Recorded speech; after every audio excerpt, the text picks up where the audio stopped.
It is a beautiful Sunday here in Milwaukee, and it is Game 3 of this series. The Marlins and the Brewers, and the Brew Crew going for the clean sweep of the Fish here this afternoon. A couple of shutouts, and it is family day here at Miller Park. Great to see the ball players with all of their families here. Picture time and having a little fun out on the field before today's game as well. A little pickup game of baseball.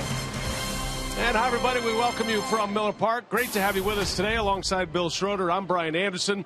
Well, the Brewers going after 3 in a row here against the Marlins and trying to make it 4 straight wins, and a great way to get the second half started. They're going to give the ball today to Wily Peralta. And Rock, Peralta has been one of the best pitchers the Brewers have had here lately. And it seems like he's figured it out. I mean, Wily Peralta, beginning of the season, very inconsistent, but lately he's been outstanding. He's won 3 of his last 4 decisions. He's only given up 1 earned run in 3 July starts. That covers 21 in the third innings. He's 2-0 in that stretch. You can see his last 5, 3-1, a 1.08 earned run average. What he's doing, he's working quickly, getting on top of his pitch. He's got good movement with his fastball and throwing a lot of strikes with that breaking pitch. And that's, I think, the key. He and Martin Maldonado have this relationship that it seems as though is working very well. They have that nonverbal communication. They give each other a look, and all of a sudden they're on the same page. And I think that combination has really helped Willie lately. Now you see his numbers in the last 5, and in the month of July, Peralta in 3 starts has given up just 1 earned run. Brewers are going to need some offense today as well. Had a big day offensively yesterday and using the long ball a little bit in this series. Craig and Augie with more on that story when we continue from Miller Park.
All your home improvement needs at Menards. By Miller Lite, it's not just a good time, it's Miller time.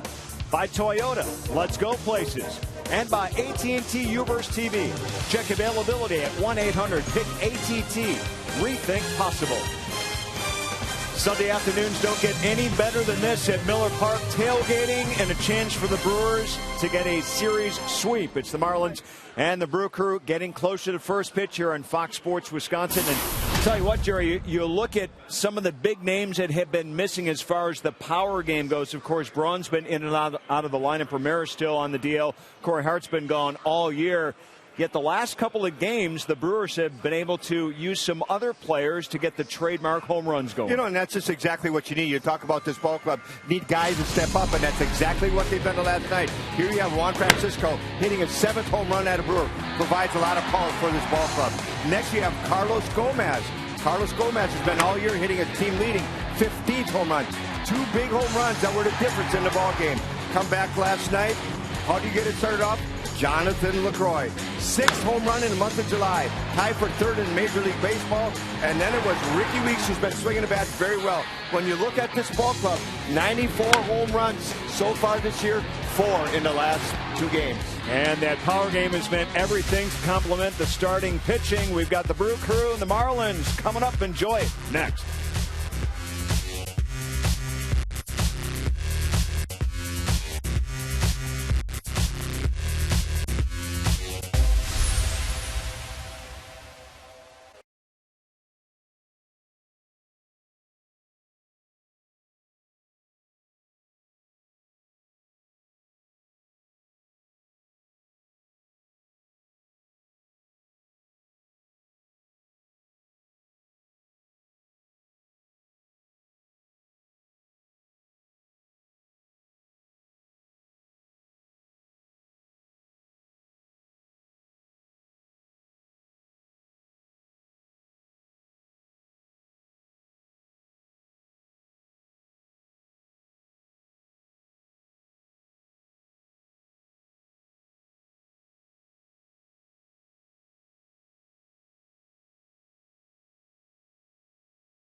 Afternoon, 76 degrees on Family Day here at Miller Park as they clear the field, clean up all the messes.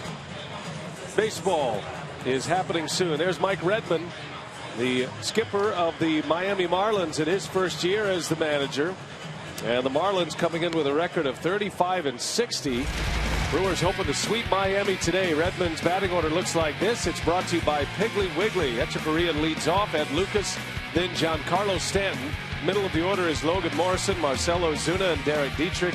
Justin Ruggiano, Rob Bradley, and Henderson Alvarez will round it out.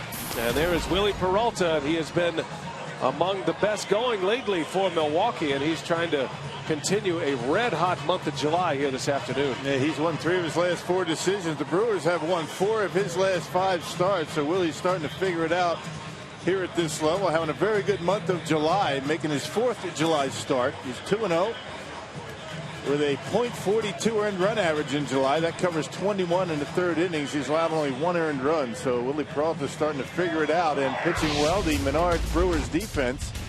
And when Willie has it going, a lot of ground ball outs. Bianchi, Segura, Weeks, and Francisco from third to first. Caleb Gindel gets the start in left. Ryan Braun sits this one out, as does Carlos Gomez. Logan Schaefer in center field. Yeah, no Braun, no Gomez, no Lucroy, with Maldonado catching Peralta. Logan Schaefer very comfortable in center field. He is a very good center fielder, and he's been swinging a hot bat as of late. Got 4 lefties in the lineup today against Marlins starting pitcher Henderson Alvarez. Brian Gorman, the crew chief, will call the balls and strikes today. Manny Gonzalez, Tony Randazzo, and Larry Vanover on the bases. Willie Peralta decked out in the gold jersey today. A day of clashing uniforms with the bright orange of the Marlins and the gold of the Brewers.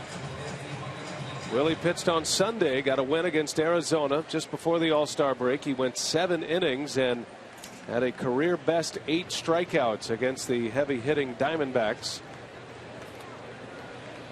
And that was victory number 7 for Peralta. He's looking for number 8 today. First ball swinging, Echeverria, and off we go at Miller Park.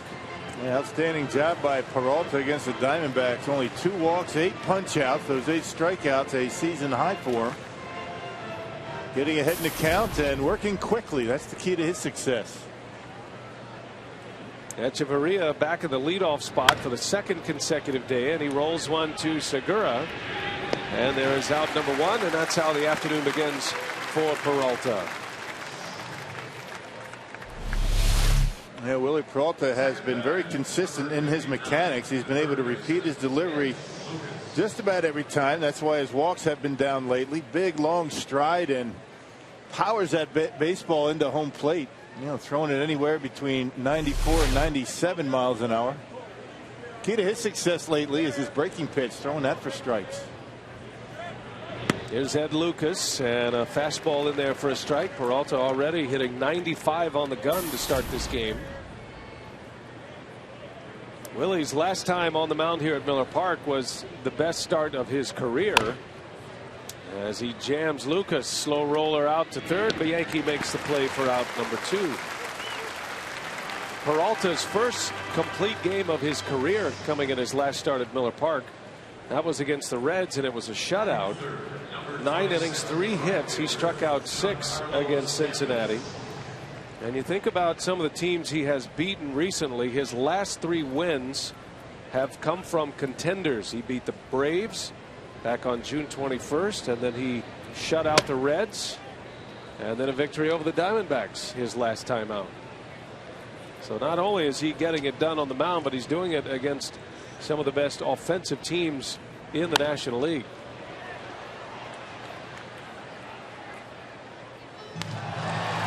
Well, 3 of the last 4 games that the Brewers have won with Willie Peralta on the mound have been shutouts. So both Peralta and the bullpen have been very good lately. Giancarlo Stanton, and a swing and a miss. Ball and 2 strikes on the big slugger. Brewers have kept Stanton relatively quiet in this series. He's 0 for 7. Does have a walk. And down he goes. Wow. Peralta just wipes out Giancarlo Stanton, and an 8-pitch first inning to get his day started. Brewers coming up for the first time.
Marlins today, and they're trying to run their winning streak to 4 in a row.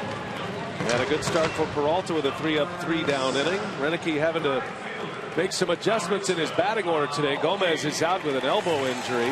Not thought to be serious, but a day off for Gomez. So no Braun, no Gomez, no Lucroy. And here's what it looks like today, brought to you by Piggly Wiggly. And notably, Juan Francisco moves up into that cleanup spot for Renicky today. That batting order will face Henderson Alvarez.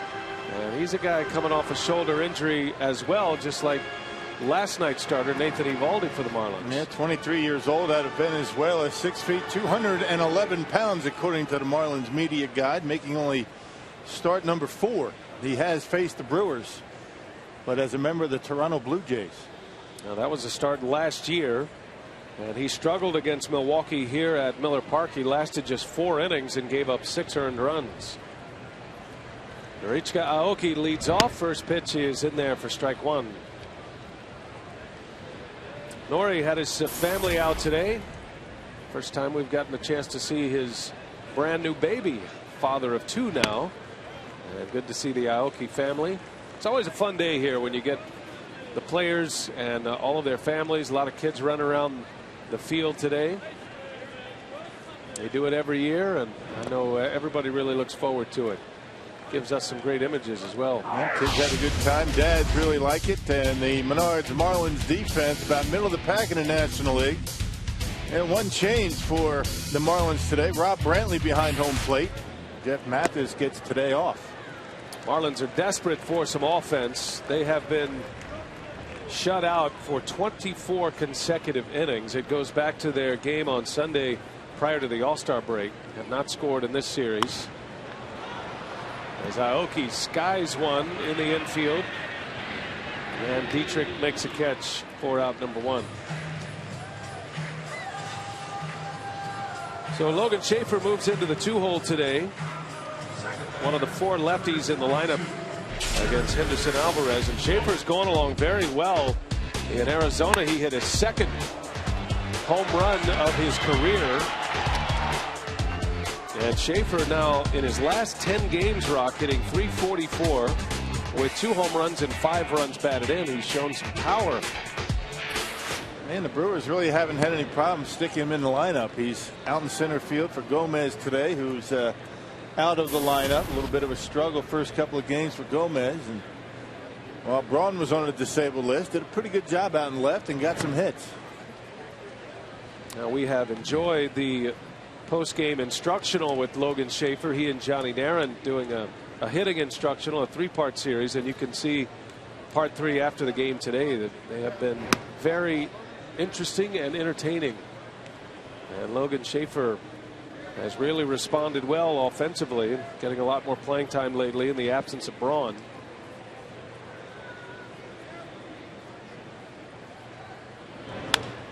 Schaefer into center field.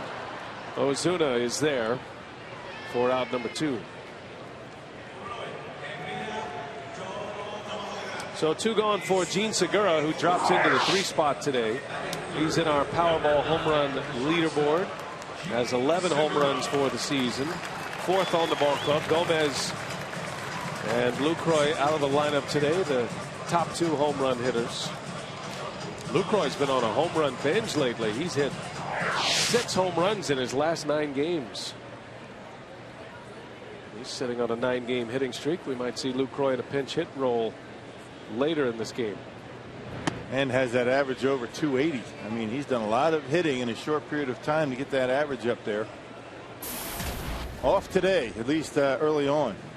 Lucroy with a 4-hit night last night, hitting 286 coming into play today. Segura takes a strike.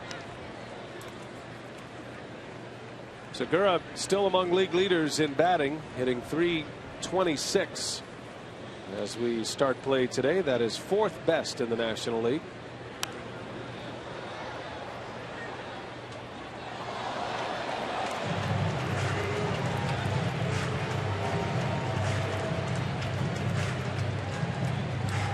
Joe Block. I know he didn't ducking catch for it. cover. Yeah, I know he's under the desk. You've got it though.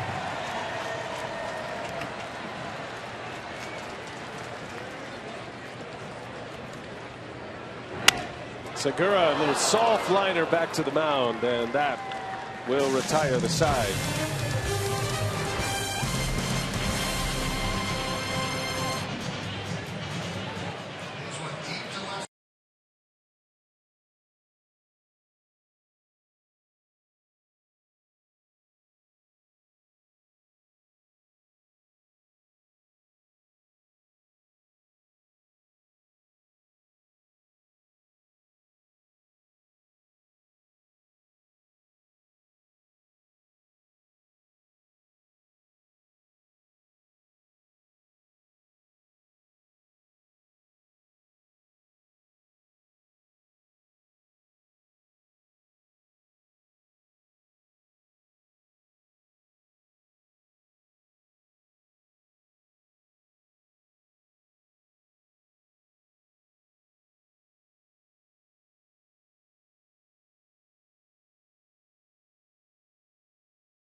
Family day here at Miller Park. You see Tom Gorzelani and his son Gavin taking in all the festivities earlier today, and Tom Gorzelani will be on the mound to start the second half of this homestand, and that's a good chance to remind fans to come out to Miller Park as your Milwaukee Brewers host the San Diego Padres in a 4-game set tomorrow through Thursday. For tickets, call 414-902-4000 or visit brewers.com. Brian? All right, Telly, thanks. Looking forward to the Padres coming to town. They are matching up with the Cardinals today. Beat St. Louis yesterday, did San Diego. Willie Peralta back to work. 3 up, 3 down first inning with a strikeout, and now he faces Logan Morrison to start it. Well, Peralta is spotting the ball very well early. I don't think Maldonado has moved his mitt at all so far. Yeah, putting it exactly where Martin wants it is Willie Peralta. That's what he's been doing lately. And backing a guy off the plate just like that. And it's all about mechanics for Willie Peralta. You know, working quickly, having confidence in his pitches, and repeating that delivery to throw some strikes. That ball is hit hard into right, but Aoki perfectly positioned to make the play for out number 1.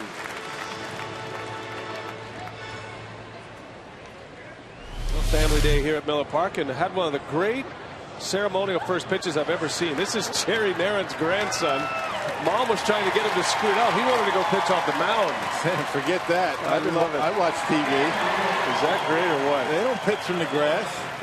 Good for him. Just when you thought he was throwing a tantrum on the mound, he just wanted to go get up there on the top of the mound on the rubber and pitch where the big boys do it. Not a baby. Got some of that fire in him that his granddad has. Yeah, they are boss, aren't they? The little ones. When they're happy, everybody's happy. What a great scene before the game today. He got a huge ovation too.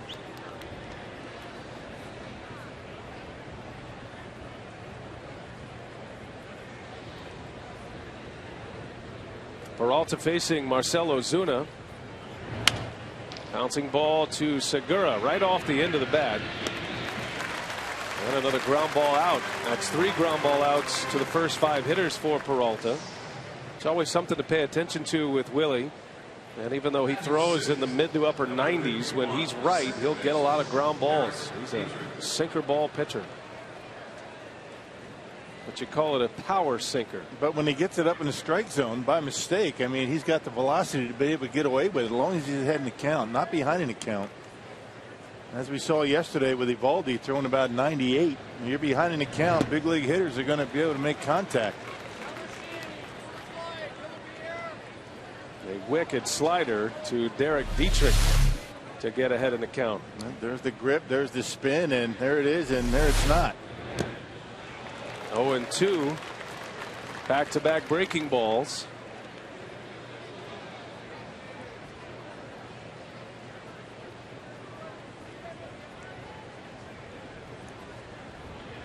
Peralta deals an 0-2 and a swing and a miss. He strikes him out on 3 straight sliders. He is on his game early today. 9-pitch second inning. Peralta is dealing early.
You haven't had your fill of burgers and brats in the parking lot. Why not, mix it up? Have some tacos. I like this guy's variety. Can't always have the same stuff in the parking lot. So good to see Brewers fans having fun. And Willie Peralta picking up right where he left off last time he was here on the mound at Miller Park. He worked that perfect complete game shutout. And so today we're asking fans what has been the most important part of Willie's turnaround.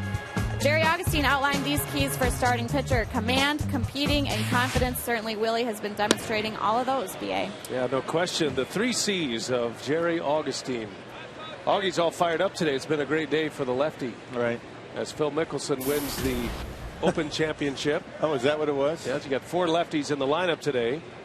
And Jerry Augustine was very excited about that as Francisco rolls one over to Morrison and out number 1. I thought it was because Willie Peralta's on the mound. If he was left-handed, it would have been great. It would have been euphoria, euphoria, huh? The perfect storyline. Yeah. For Jerry Augustine. Oh, he's been watching Willie for a long time. I mean, keeping an eye on him. Saw him down in the minor leagues. Thinks a lot of him.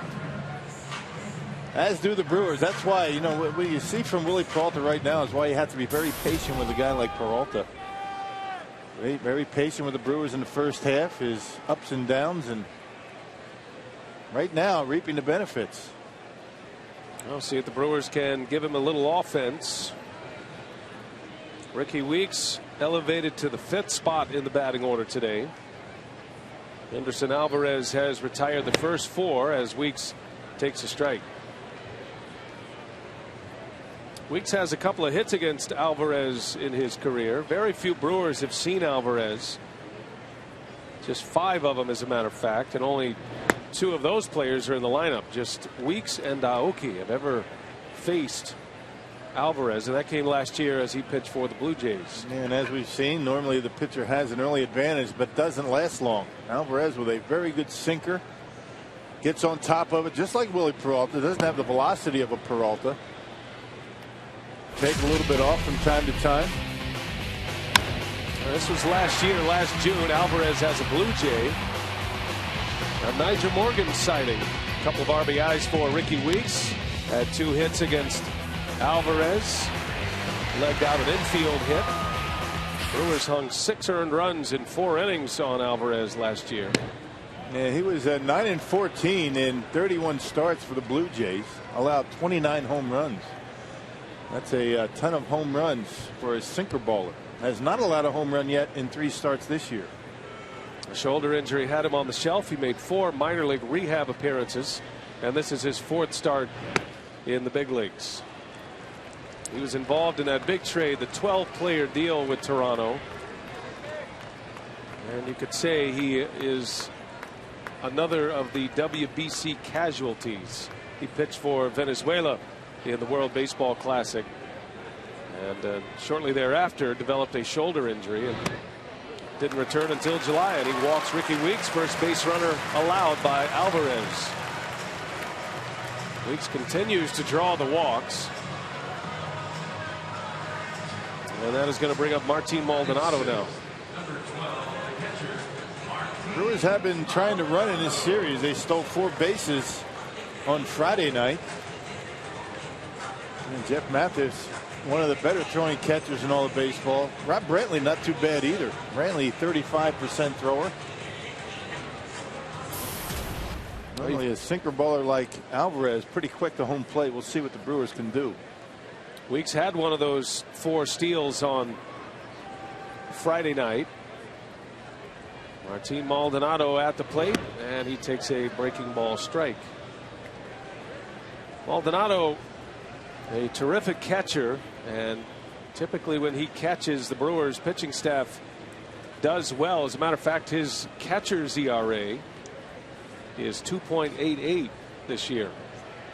Offensively has not come around like we saw last year. Maldonado, of course, got a lot of playing time last year with Lucroy on the disabled list. His playing time has been a little more sporadic this season, typically only catching when Willie Peralta is on the mound.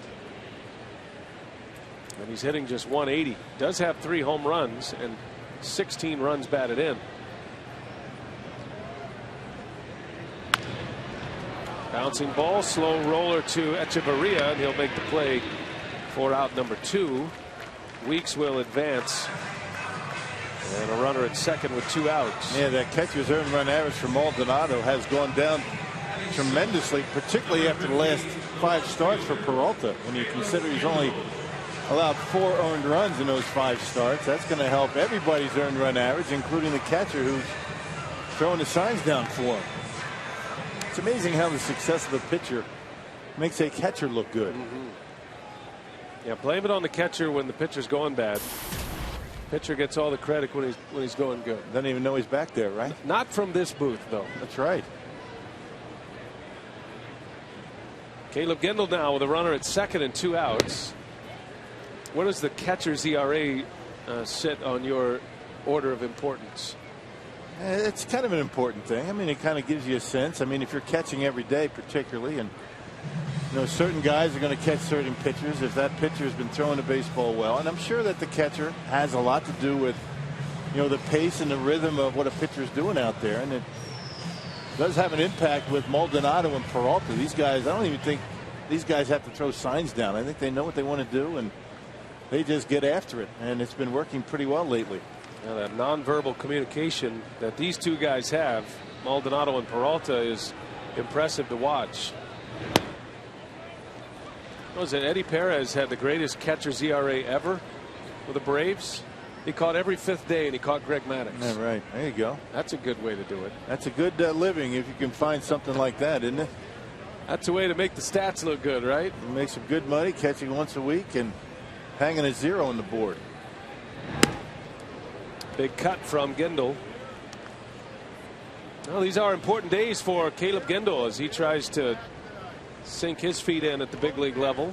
He's just 5 for 22 at the plate. His first chance in the major leagues. Got a chance to drive in a run early here today. The 2-1. Gendel swings and misses.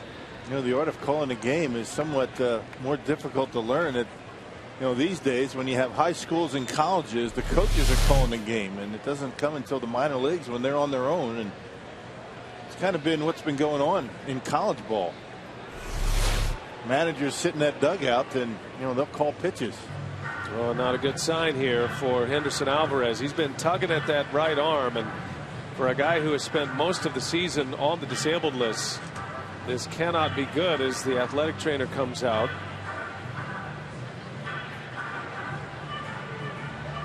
Yeah, we might have an injury replacement here. The shoulder is a delicate thing, and a lot of pitchers try to rehab the shoulder, strengthen the muscles around it. No surgery for Alvarez. He pitched all spring. He pitched in the WBC and then pitched in spring training for the Marlins. Developed the tightness. Was placed on the DL, and Rock, I think most importantly, as he was coming back in the month of May, he had a setback and essentially had to start over again with his rehab. And that's what you have to do when you have a young prospect, a guy that you're counting on. If he's got a problem, you need to be able to take a step back a little bit. If he's got any issues, I really can't see if he's doing anything. There you go, a lean on the knee. He steps off, and all of a sudden Rob Brantley calls time and goes out there. Yeah, it looks more like something more on the lower half than the upper half. And just the way he's finishing, you don't want to speculate, but doesn't look much like a shoulder situation. Looks like something in his back or in his legs. We'll see how he goes. Full count to Gendel here. Weeks at second, and Gendel pops it up into left.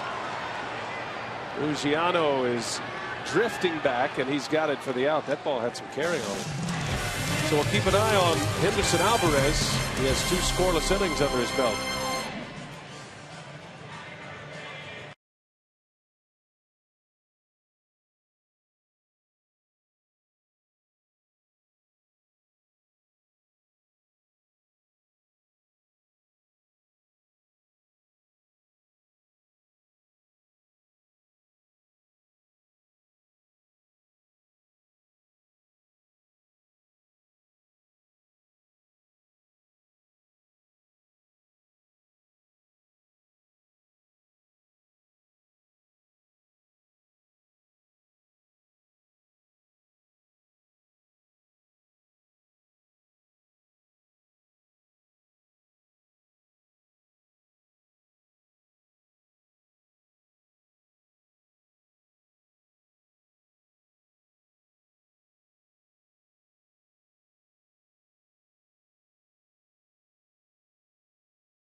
By Piggly Wiggly, the official supermarket of Fox Sports Wisconsin. By Ho Chunk Gaming Wisconsin, your ticket to more. And by Marshfield Clinic. Don't just live, shine. A lot of business today at the team store. And a lot of great stuff in there as well. 2 locations in Miller Park. One right behind home plate, and then out in the right field corner, or left field corner, I should say, near the Fridays Front Row Grill. A lot of families here today. Great day for baseball. The sun is out. It's a beautiful afternoon here. And a couple of terrific starts by the pitchers. Peralta has retired 6 straight. It's taken him just 17 pitches to get through the first 2 innings. He has 2 strikeouts. Henderson Alvarez with 2 scoreless with a walk thus far. And we're keeping an eye on the Marlins pitcher in that dugout. This spot in the batting order is due up 3rd in this inning.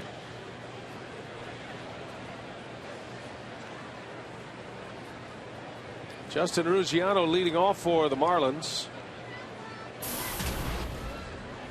Ruggiano, Brantley, and Alvarez, the pitcher. Peralta's had good velocities, had excellent command so far. Gotten a couple of strikeouts on the slider. He struck out Stanton in the first to end the inning, and then he got Dietrich to end the last inning. In the air to center field. Schaefer coming in, and he's got it for out number 1. Now Peralta coming off a career best 8 strikeouts. Our head and shoulders whiff. He has 2 so far today, and that's the epitome of a wipeout slider. Yeah, when he gets on top of that pitch, and he's been doing that consistently for a while now. I mean, he's got that good downward tilt on it, and he's got the one that he's going to throw a little bit softer for a strike early in the count. There's one right there. And then he has the put away slider. The one that he throws a little bit harder to get that swing and a miss.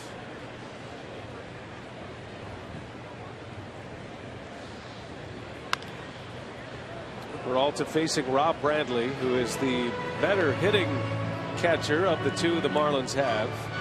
Jeff Mathis has started the first 2 games of this series.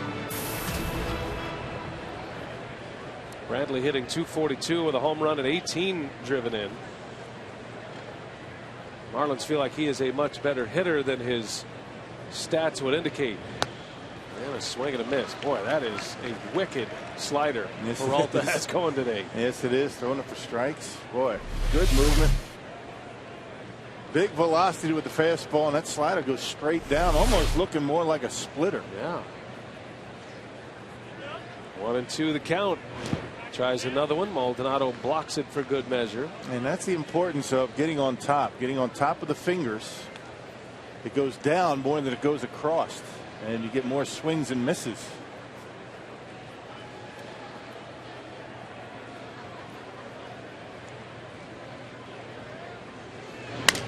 Broken bat, little flare into right field. Aoki will make the play for the out. 2 up and 2 down for Peralta here in the 3rd inning. So fans, get ready for Fox Sports 1, America's new 24-hour sports network. Fox Sports 1 will be your home for great live sports, all the news and highlights you want, and all the shows and specials that only Fox can bring you. America's new sports network is Fox Sports 1, and it's coming August 17th. 2 up, 2 down. Here is Henderson Alvarez. Peralta starts him with strike 1. I'd be surprised if Alvarez actually swings in this at bat based on what he was looking like on the mound last inning. He does take a hack and a base hit to right. So the pitcher Alvarez singles to right field in the first hit for the Marlins with 2 outs in the 3rd. Yeah, Francisco was playing in even with the bag, and that's why he wasn't able to get there. Alvarez slaps it right by him. Not much range when you're playing in. You can see where he is. And into right field for the first hit of the game. An extreme game of possum by Henderson Alvarez. His first career major league hit. Of course, he was with the Blue Jays the last 2 seasons. And now a base hit back up the middle. Echeverria singles. So back-to-back hits for the Marlins with 2 away.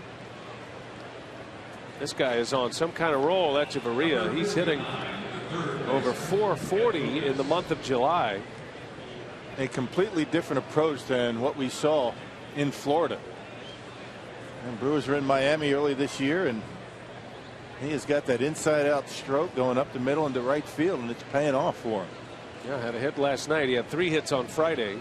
That's his 5th hit of the series. And now 2 on with 2 out for Ed Lucas.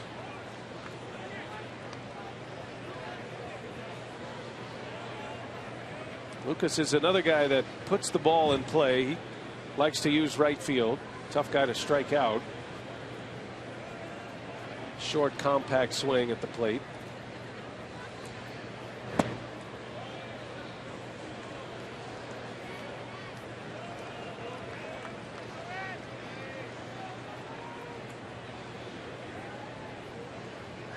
Lucas getting the start at third base once again. Back-to-back games as the starter at third. Placido Polanco got the call on Friday night.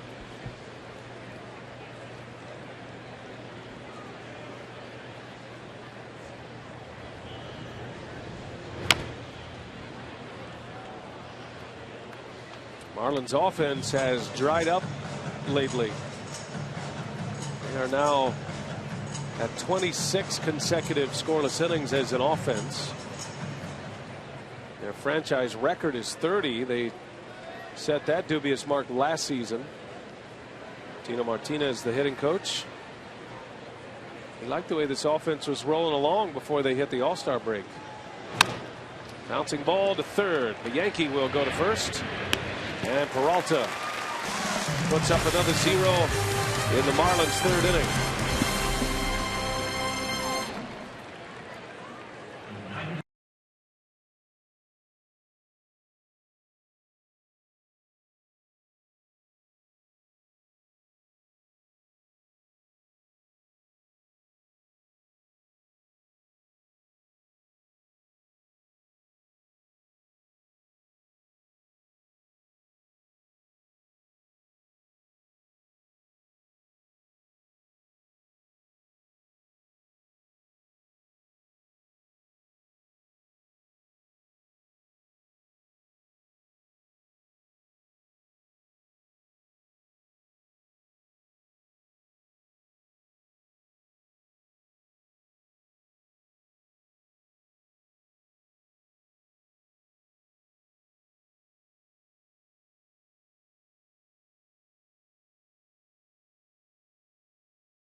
On family day for the Brewers, but yesterday it was the 15th annual 5K Sausage Race run walk.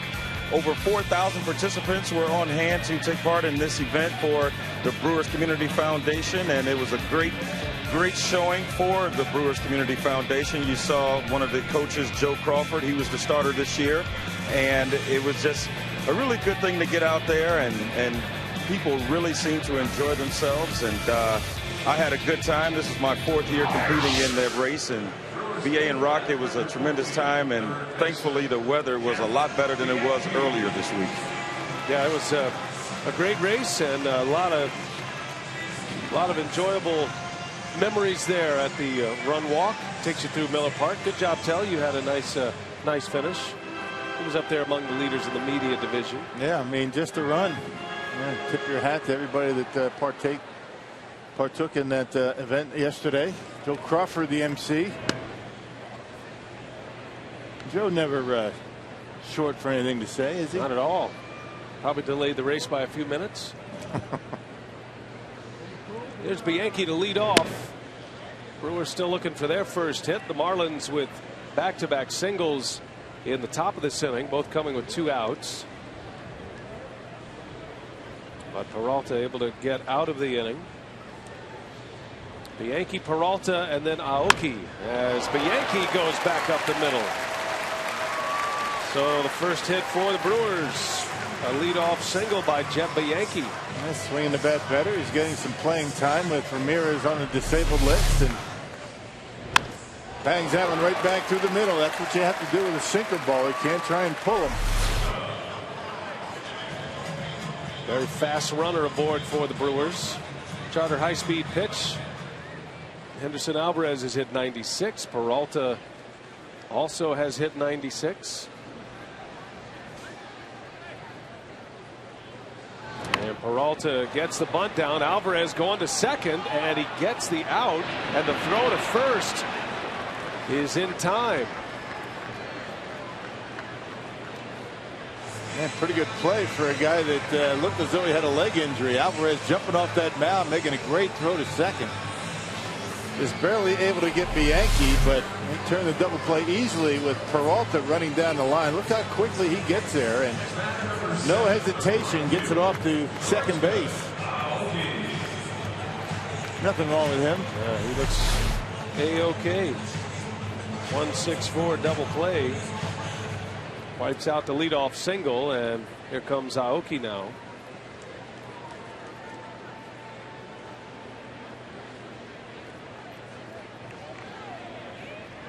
Two quick outs after the leadoff single.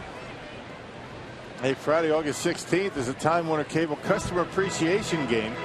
Bring last month's Time Warner billing statement to the Miller Park box office for a buy one, get one free terrace ticket offer.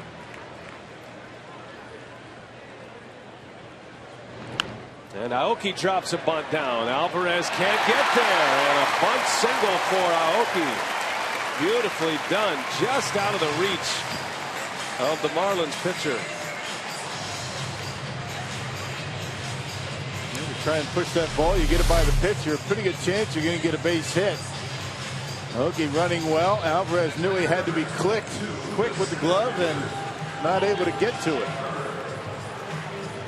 Now, ordinarily, you don't want to try and bunt for a base hit with 2 outs and nobody on. You want to try to get into scoring position, but perhaps Aoki thinking about a bunt single and a stolen base. Second in the league in bunt singles. Actually, he is second in all of baseball in infield hits, behind Gene Segura.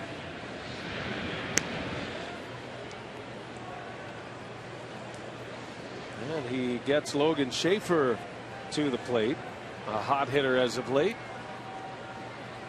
We'll see if Aoki will try to steal a base.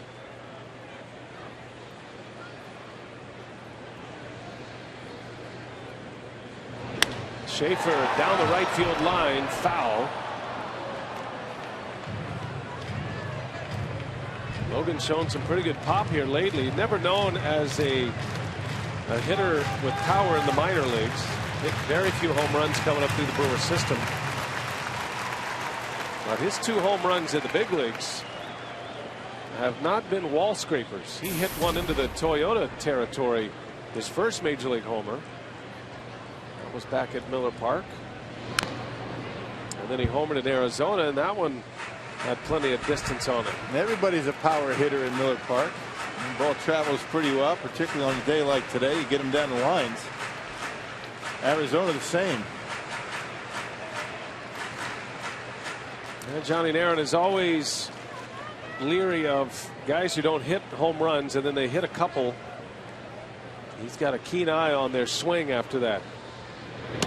You don't want guys to start trying to hit home runs, and it's human nature to want to hit the ball out of the ballpark. It's the funnest thing to do in baseball. But he wants to make sure that Schaefer is staying with his fundamentals, thinking about hitting the ball the other way or back up the middle. That's usually when the home runs come. Well, he'll jump on him. He'll say something if he senses the guy's trying to pull off the baseball, and really haven't seen that from Schaefer.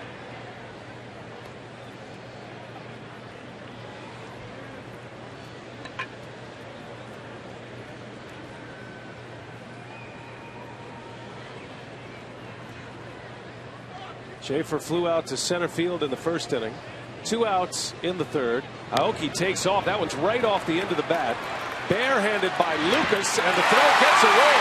And Aoki around third will stop there. He thought about it for a moment.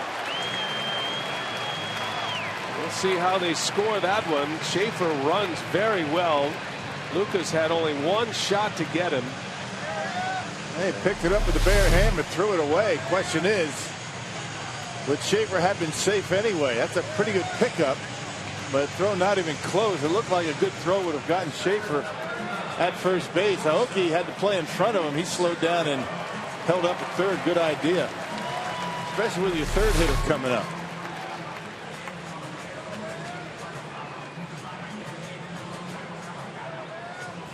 Well, that'll go as A base hit for Schaefer, and that's going to be the 3rd hit of the inning. And now 1st and 3rd with Segura at the plate. 2 outs in the inning.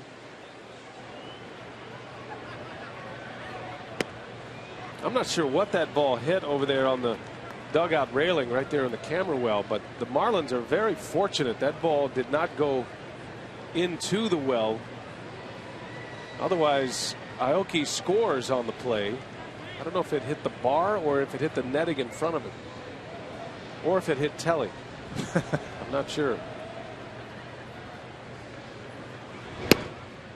There's a strike. That ball was headed for the interior of the dugout. Yeah, Aoki running on the pitch. He was well beyond second base, when that ball was thrown. But the first infielder to touch the baseball, you get 2 bases based on where he started before the pitch was thrown. We had that rule situation come up early in the season here at Miller Park.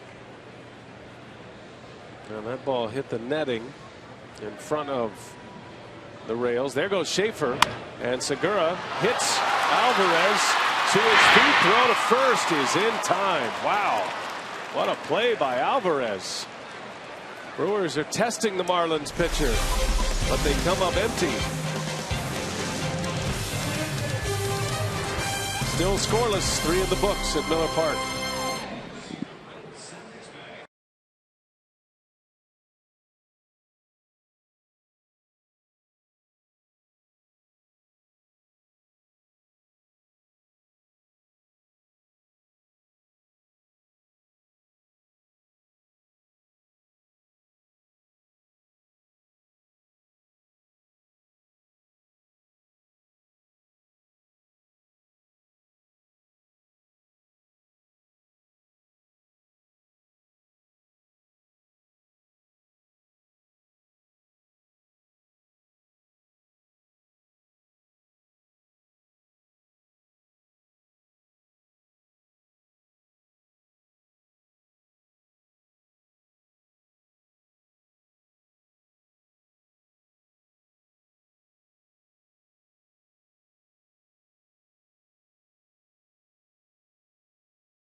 Pitched 3 innings, but he's had a lot of activity with ground balls at him. He just makes a nice play to end the inning, and the Brewers come up empty in the bottom of the 3rd. Let's talk pitching here. Kyle Lohse got it started on Friday.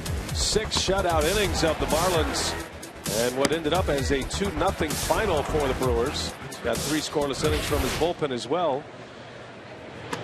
And then it was Giovanni Gallardo yesterday who went 6 1/3 scoreless for the Brewers. So the starting pitching has been the story in this series. Well, you get that starting pitching to stay consistent along with the bullpen. The bullpen, there's not been a better bullpen since the early part of May in all of baseball than what the Brewers have been able to throw out there. So you get that combination of starters and relievers throwing the baseball well, score some runs, and start winning some games. Giancarlo Stanton leads off for the Marlins. He struck out in the 1st inning. No score through 3 so far. And all of the hits coming in the 3rd inning. The Marlins had 2 2-out hits. The Brewers with 3 hits in the 3rd. 2 of those coming with 2 outs.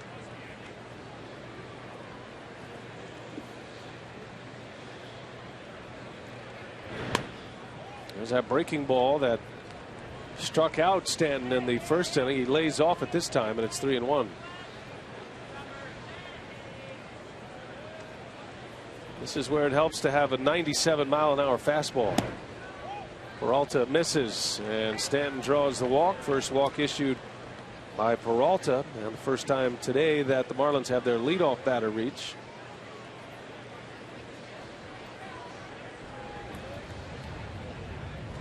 Yeah, Peralta walked only 2 his last time out against the Diamondbacks. 2 walks and 8 strikeouts. You know, season high in strikeouts. So he's been throwing a lot of strikes, good quality strikes with all 3 of his pitches. We haven't seen too many changeups yet today. Hasn't needed it yet.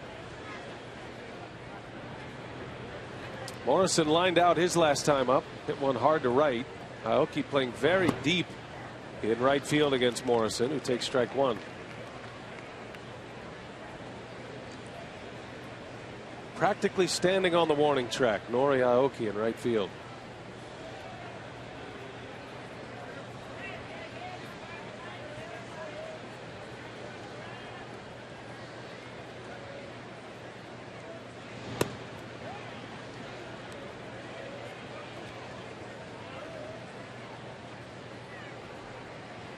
Aoki has made a couple of plays today. Much better going in than going back on a baseball. That's why he plays back that far. And first move has to be straight in, or you're not going to be able to get to much in front of you. There's no way they can hit one over his head, or at least you wouldn't think, and if it stays in the ballpark. That's a good breaking pitch from Willie. Actually a changeup that time, 85 miles an hour. And way out in front is Morrison. Well, he has shown great stuff today. The 2 hits were singles. He's back in the count on Morrison, 1-2, and Morrison pulls it foul.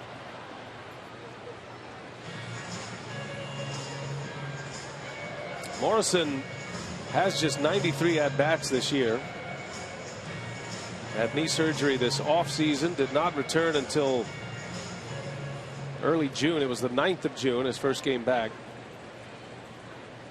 And he's been dealing with back problems. He's a big bat in this lineup, however. Bouncing ball to Weeks. Out to Segura, and the turn, the throw is in time. Nicely done.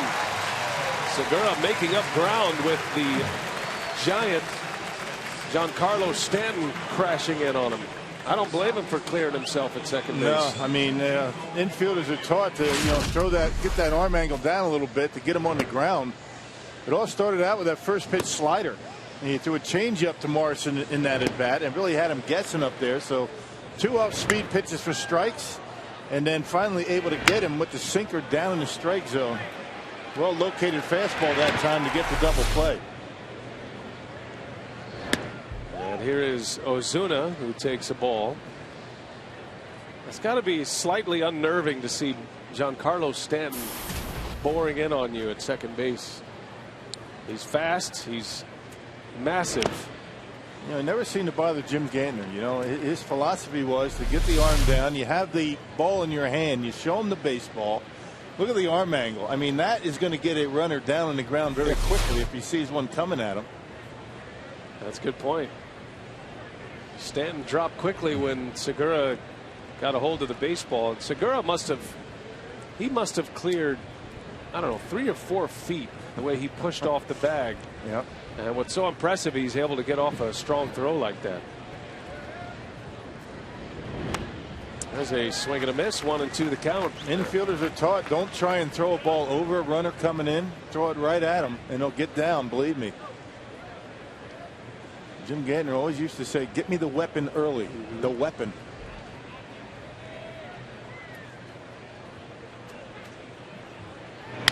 Breaking ball hit on the ground to third. Nice play, Bianchi, and Peralta puts up another 0. 4 scoreless. Brewers are coming up, looking for their first run.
Fourth inning.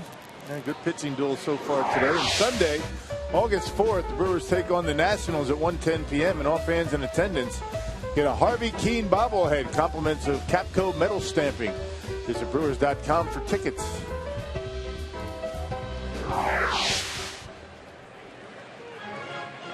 A beautiful Sunday here at Miller Park. Kids are having a great time. Must be a clown somewhere. Got some balloon animals going. Well, there was one down by the dugout during the kids game. Well, that makes sense. That's why Carlos Gomez didn't come out of the dugout. Doesn't like him. A lot of people are afraid of clowns. Yeah. Not this clown today, though. Very pleasant clown. Francisco leads off, and he pops it up a mile high. Dietrich will make the call and the catch for the first out. So you had your son Billy here today on a leave of absence. He's got what? How many days? He's got a week. He's on leave for a week, and nice. That's beautiful. From Fort Riley, and got here on Wednesday. Goes back when we leave for the road trip on Thursday. So yeah, it's been nice having him, and family's been able to get together, and he enjoys coming to the ballpark. Loves his Brewers. Sergeant Schroeder, United States Army. Great to have him here. Weeks chops one to third, actually short. Echeverria gloves and throws and gets him. Wow. Has this guy put on a show this series? Yep. Man, oh man. Yeah, he's been something else. He made some great plays in yesterday's game, and a short hop yesterday, a play very similar to that, but back in the hole in the outfield grass. This time, picking a short hop, Ricky Weeks gets down the line in good shape, and on one motion gets the throw off to first base. Well done. That is something else. I thought once it got past Lucas, Weeks was going to have a sure infield hit. It's amazing how hard he can throw a baseball from very awkward positions. I've been impressed with Echeverria. Now he's hitting.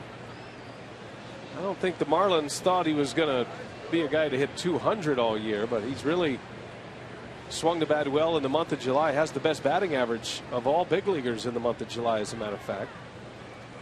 And if he hits 250 and plays that kind of defense, they're going to have a good one for a long time there. Yeah, there's some pretty talented shortstops in this game, huh? A couple of them, Segura, Echeverria. Echeverria was part of that 12-player trade with the Blue Jays. He and Henderson Alvarez coming from Toronto to Miami this offseason. Marlins unloaded a bunch of salary this offseason. Mark Burley, Jose Reyes, Josh Johnson, John Buck. Bouncer back up the middle. Echeverria slides, spins, and throws it to the catcher backing up. Good job by Brantley. You know, catchers back up thousands and thousands of times throughout the season, and you never have to deal with a baseball, but this one not even close. Echeverria gets up, would have been able to get his man, but look at Brantley backing up and able to keep it in his glove, and that one not even in the same area code. I'm just wondering, I don't know this, I've never played the position, but you know, as he spins at second base, the first thing he sees that orange jersey of Brantley going by. I'm not saying he's trying to hit the catcher, but that might have been the first thing he saw. Yeah, that jersey sticks out, doesn't it? It does. Well, you could easily land a plane with that jersey on. I'm not sure if that's what he saw. That's where his throw was directed, but check this out. He's obviously doesn't see the base. He looks, and the first thing he sees is Brantley running down the line. But he's right by the Brewers dugout. I mean, pretty good chance that's not your first baseman. Pretty good chance. Maldonado takes off. Gendel hits one to left. Luciano is there, and the inning is over. A hit and run was on. Gendel hit it hard, but nothing to show for it.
Let's take a look at our Marshfield Clinic Shining Stars of the Future. It's Huntsville Stars Jason Rogers, who had a monster night at Pensacola last night. He went 4 for 5 with 3 home runs and 6 RBIs in the Stars' 10-5 win. And just a side note, that's the 3rd time in Stars history that a player has hit 3 home runs in one game. So Jason Rogers really supplying the power for the Stars last night, B.A. I like it. And that is one of the great ballparks in the minor leagues, Pensacola. It's right on the ocean. So must have had the sea breezes blowing last night. Good job, Jason Rogers. The Blue Wahoos. I like that. You like that? I like these names in the minor league teams. Well, Willie Peralta back at it here as we go to the 5th inning. This has been quite a game for the pitchers so far. Seeing some excellent defense as well, and that usually goes hand in hand. 2 pitchers that are working fast and throwing strikes. Derek Dietrich will lead off for the Marlins. He was a strikeout victim his first time up. Peralta struck him out to end the 2nd. Miami now at 28 consecutive scoreless innings. They're 2 away from a franchise record. Peralta pitched against the Marlins earlier this year. That was one of his better starts of the early season. When 6 innings, gave up 3 runs. He struggled early in that game and then managed to get through 6 as he strikes out Dietrich again. That's his 4th strikeout and the 2nd time he's punched out the Marlins second baseman. Hey, and today's time of the game winner is the Charcoal Pit 2 in Oshkosh, as they call the Brewers in the next 24 hours. They get 40 Miller Lite beer pen tickets to a Brewers home game this year. This offer courtesy of the Tavern League of Wisconsin and Miller Lite.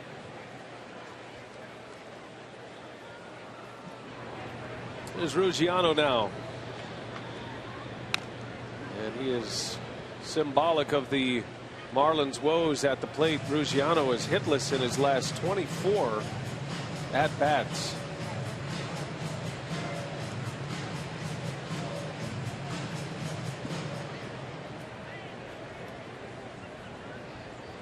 Foul ball off his foot.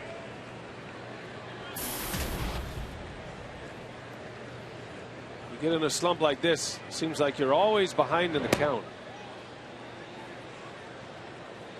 Hey, you're in that on-deck circle and you're ready to have an 0-2 count. You know, you go through those stretches. You're not seeing the ball. You're jumping at it. You're swinging it. Pitches out of the strike zone. You're taking the strikes. Most hitters go through those stretches. Some guys try and swing their way out of it. You know, the best way, take some pitches and try and see the baseball. There's strike 2. And in Ruggiano's case, he's been a guy that has continued to get his starts, and his name's still in the lineup. For a lot of guys, an 0 for 24 would get you out of the lineup. He's able to check his swing there, according to Manny Gonzalez. And the count goes full 3-2. And that's the other thing you do. You get a lot of check swings when you're jumping and not seeing the baseball. Pretty close, but didn't go. Back to the sinker. The 3-2 is inside ball 4. Peralta lets him get away. That leads us to our carsoup.com email the booth question. Comes from Mary Claire in Beloit. Have you noticed anything different over the last 2 starts for Willie Peralta? Well, the last 3 starts, you know, for Willie Peralta have been very good. He's working quickly. He's throwing strikes. I'm not sure what comes first. Is it throwing the strikes, getting ahead in the count, or is it working quickly? You don't know, but those are some pretty good numbers. His last 2 starts, his last 3 starts have been very good. He's had a very good month of July.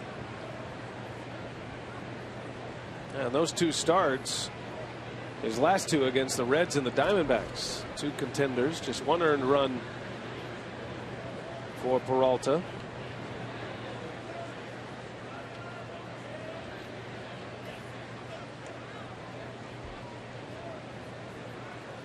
Peralta issuing his 2nd walk of the day, has 3 strikeouts.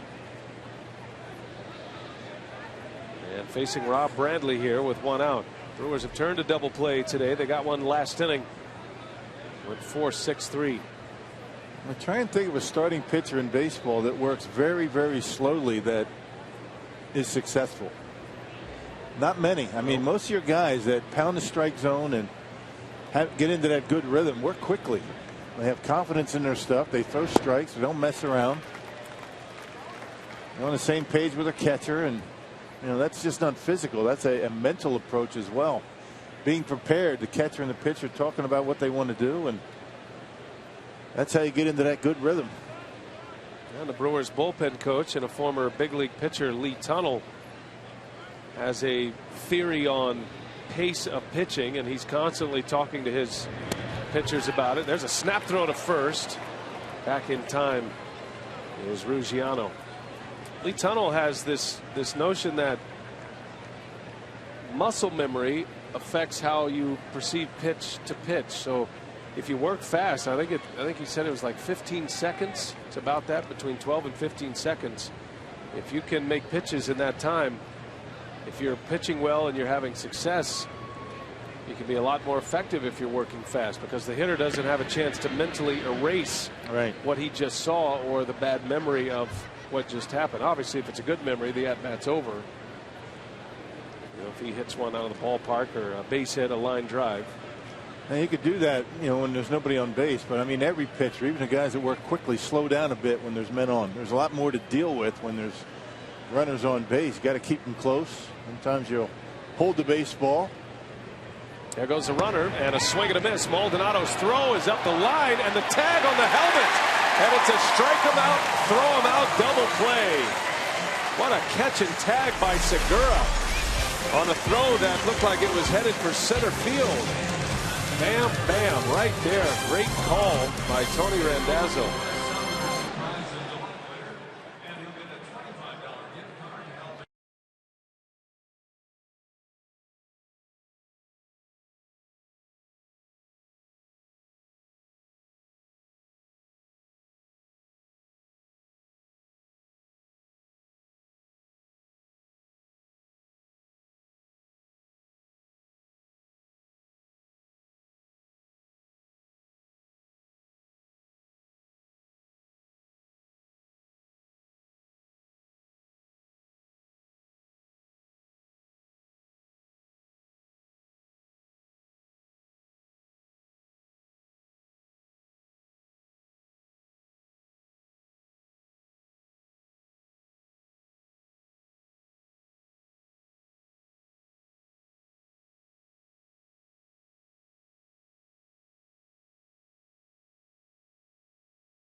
And how about the delivery of this tag by Segura right on the helmet of Ruggiano, and a strike him out, throw him out, double play.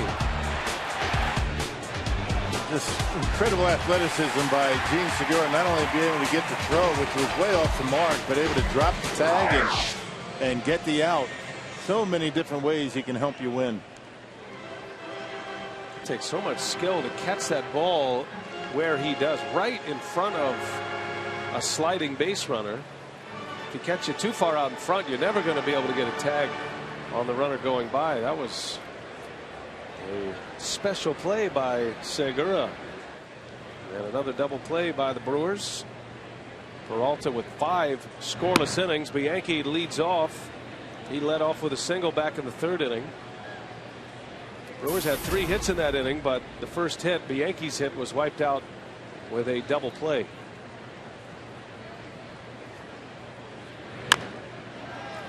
Chopper out to short. Echeverria winds it up and takes care of Bianchi for out number 1.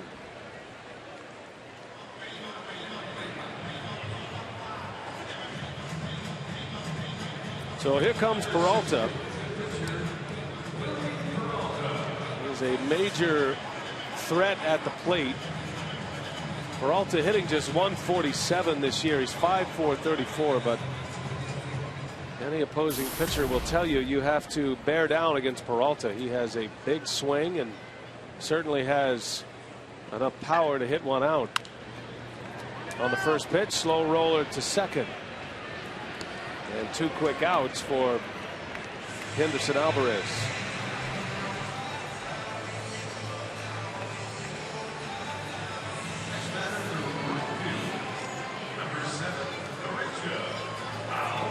Brewers going to welcome in the Padres tomorrow. It starts a 4-game series. First 3 games of that series will be seen here on Fox Sports Wisconsin. The matinee Thursday is not televised. So we certainly encourage you to come out, join us here at Miller Park. Love to see the big crowds all week. Enjoy the summertime in Milwaukee. Weather's supposed to be great.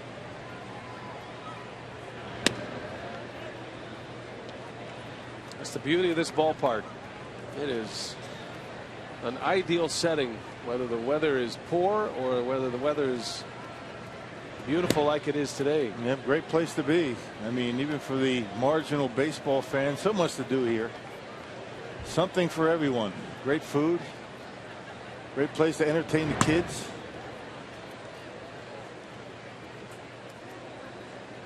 And you always have a great time between innings. Our friends over there in the scoreboard operations, led by Darren Anderson, keeping things lively here as Aoki bounces to third, and that's a quick 1-2-3 inning. 3 groundouts by Henderson Alvarez.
Willie Peralta and Henderson Alvarez both pitching well.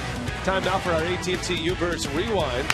And let's take you back to the double play ball with Stanton charging in on Gene Segura. He clears himself. Gets himself set up to make a strong throw to get Logan Morrison. That was a 4-6-3 double play turned in the 4th. Brewers have 2 double plays today. A strike him out, throw him out double play to end the last inning. And the keystone combination of Ricky Weeks and Gene Segura. The pitcher Alvarez will lead off. He had the first hit of the ball game. Single to right in the 3rd inning. Peralta's given up just 2 hits. They came back to back in that 3rd inning. Alvarez and Echeverria. Peralta has issued 2 walks to go along with 4 strikeouts. He looks focused today. He's had great stuff. And he gets him to chase that breaking ball. And Alvarez strikeout victim number 5 for Willie Peralta, and most of them coming on that slider.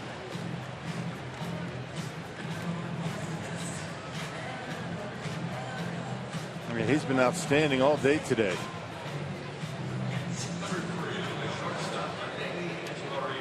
Peralta had a very unusual start against the Marlins in Miami. That was back on June 11th. Brewers lost that game. That was the only game that the Brewers have lost against Miami this season. But Peralta gave up runs early, gave up 3 runs in the first inning of that ball game. And it looked like it was going to be an early exit for him. And then you looked up in the 6th inning, and he was still in the game. He went 6 innings and gave up 3 earned runs and threw just 60 pitches in 6 innings.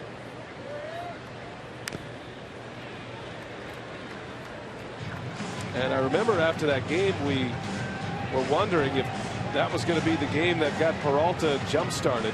And essentially it has. He had a couple of rough outings since, but for the most part, he's been very good for the Brewers. And I think what jumps out at you about that start for Peralta back in June was the fact that he overcame some adversity. Things were not going well for him. The Brewers didn't play well defensively behind him. And instead of falling apart and making it a short start, being out in the 2nd or 3rd inning, he rallied and actually started to dominate the Marlins for the next 5 innings.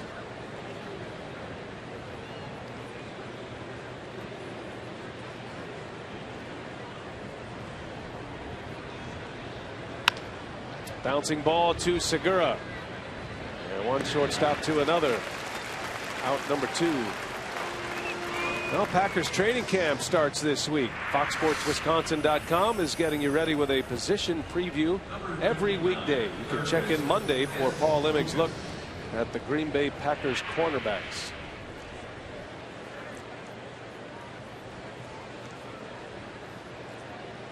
Two up, 2 down for Peralta. And here is Ed Lucas.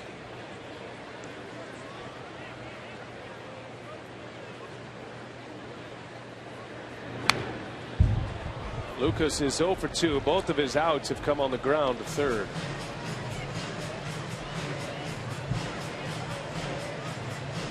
A shortstop by trade, getting most of his big league playing time this year with the Marlins at third base. After 10 years in the minor leagues. And a lot of people who said he wasn't good enough. He has overcome, and here he is. Yeah, put together a pretty good season at 265. Not much of a run producer, but a guy that's pretty good at making contact. Makes himself a pretty good number 2 hitter.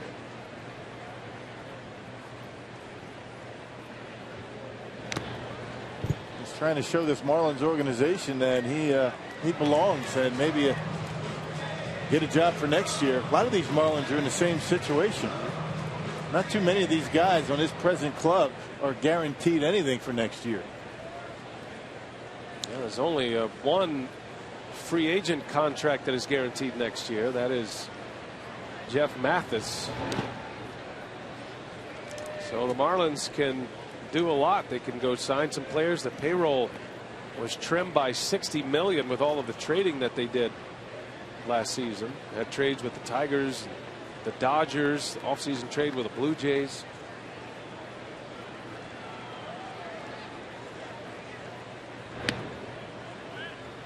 Open auditions in Miami.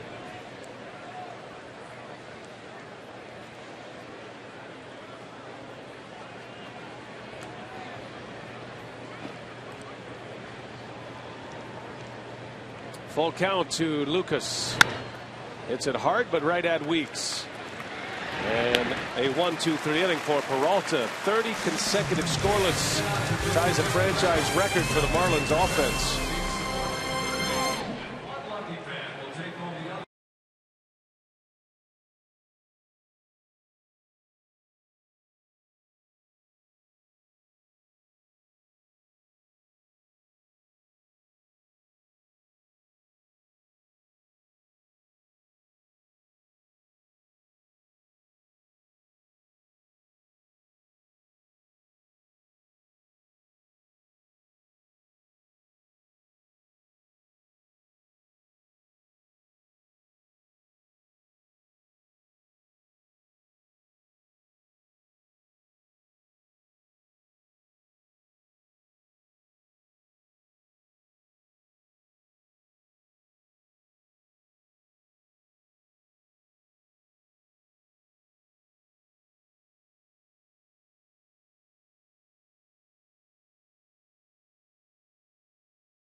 presented by the Wisconsin Lottery, reminding you to please play responsibly. And by Miller Lite. It's not just a good time, it's Miller time. And a reminder that this copyrighted telecast is presented by authority of the Brewers and may not be reproduced or retransmitted in any form. And the accounts and descriptions of this game may not be disseminated without express written consent of Drew Olson and the Milwaukee Brewers Baseball Club. Yeah, Drew had a tough time with the Polish. He was kind of lagging behind. And Drew, who's in charge of the racing sausages, the Clements Racing Sausages, had to get him going, or he would just still be on the field. Tough day in the sausage race. But Drew had him crowd. Look at him. Drew's like, he's like Drew right there. Vince Lombardi. You got to go. Let's go. Move it. Polish. I'll tell you, when I saw that, I started running around in circles in the booth. That's beautiful. Logan Schaefer leads off. Polish just couldn't get it going today. I mean, just in a kind of a very meandering trot. I tell you, if Drew Olson at next year's 5K, maybe if he gets in with Mike Vasallo down at the the last K of that, I think he might finish closer to first. You think? I don't think so. No. I mean, maybe Drew could just run around the whole race with Mike doing that. I don't think Mike's going to be racing next year. As many cookies and pies as he's been slamming lately. Last couple of days. Wow. Yeah, no kidding. Well, mosquitoes, they love sugar, so we'll see who the mosquitoes are all hanging around the rest of the week. Right. 2-2 on Logan Schaefer. Scoreless ball game here. These pitchers are mowing them down. Ground ball after ground ball from Henderson Alvarez. Check out his pitches by inning so far. He had an 8-pitch fourth inning, just a 7-pitch fifth inning. Sinker's working. Brewers really haven't had many opportunities. Just the third inning. Had a couple of men on with 2 outs. Not able to score.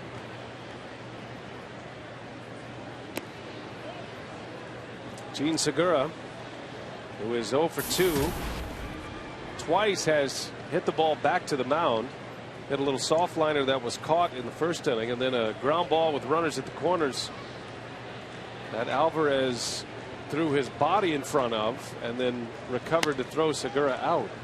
That ended the inning in the third inning, and the Brewers stranded a pair. Get the feeling this game might come down to 1 run.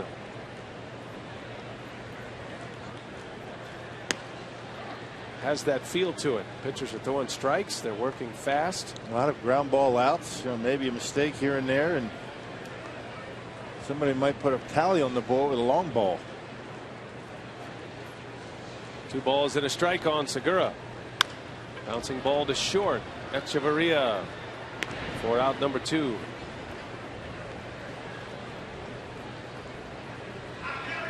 Well, that scoreless inning by the Marlins in the 6th, their 30th consecutive as an offense, which matches their franchise record. And starting pitchers in this series for Milwaukee now 18 1/3 scoreless. Loesch, Gallardo 6 1/3, and now Peralta through 6.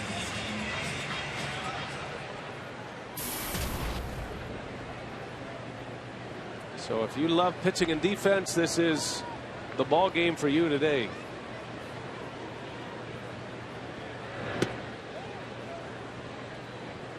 And it's also the kind of game where one mistake can cost you. Yeah, whether it be a pitch or a defensive play. Bad base running perhaps, and both of these teams have been fairly solid in this series.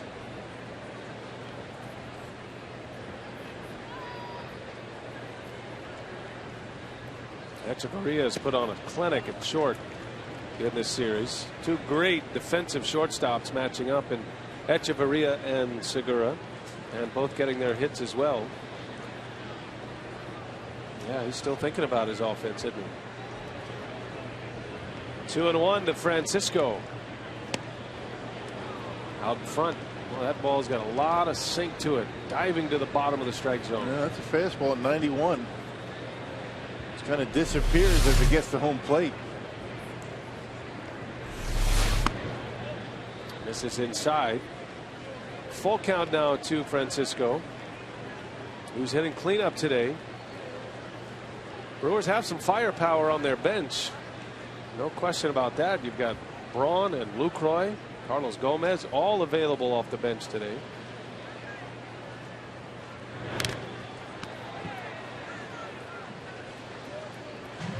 But the way Willie Peralta is pitching, you hope you don't need the bench. See Braun perhaps waiting his opportunity to hit. As if it hasn't been tough enough to score runs for the Brewers, you're without Braun, Gomez, and Lucroy.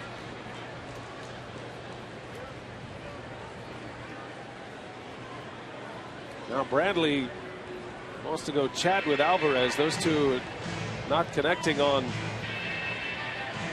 the next pitch in a 3-2 count and 2 outs to Francisco. I think Bradley's trying to state his case. 23-year-old Alvarez stating his. We'll see what they go with.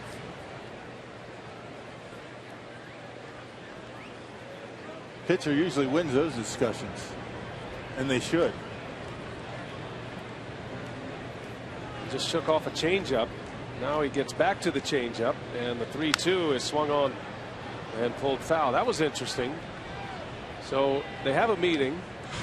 Immediately comes back, and from a hitter's perspective, you see the pitcher shake off twice. Now they just had a meeting.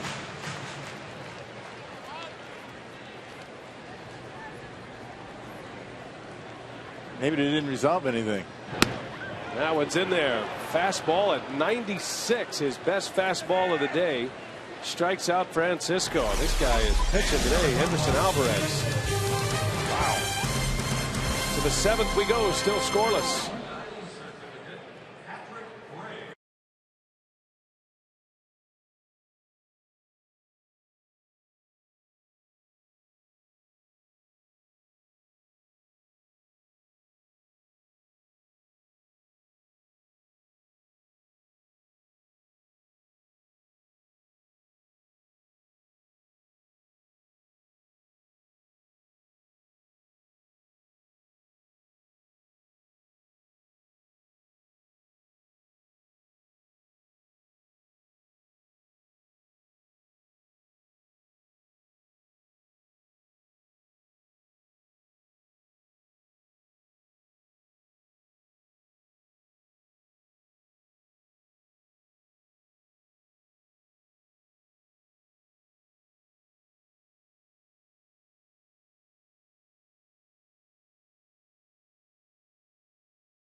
And these two pitchers putting on a show today.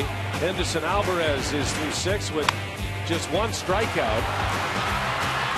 He's made some nice defensive plays as well. He started a double play. He got Segura on that ground ball that saved a run. Willie Peralta, 5 strikeouts through 6 scoreless innings.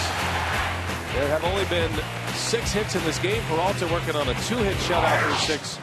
Alvarez has allowed 4 hits. 3 of those came in the same inning, and the Brewers were unable to score. And both infields have been very busy. A lot of ground ball outs. And Willie Peralta continues to deal out there on the mound. So Peralta back at work here as we go to the 7th. And Giancarlo Stanton will lead off. First ball swinging. Segura gloves and bobbles. And right on cue, Segura had to go in and out of his glove, and now the Marlins with a leadoff base runner. Well, games like this, it comes down to who makes mistakes and who does not. And there's a mistake by Segura, allowing a leadoff base runner.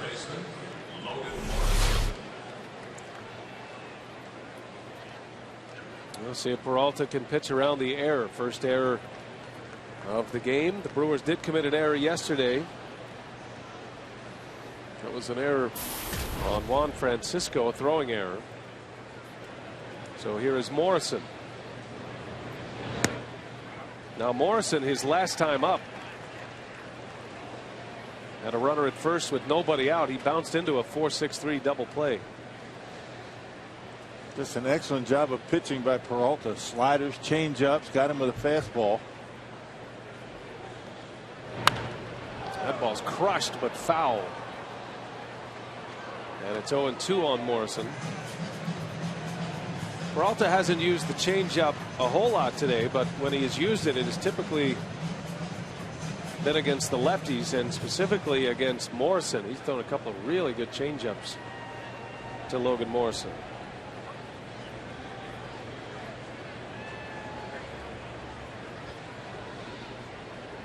And now Maldonado wants to start over.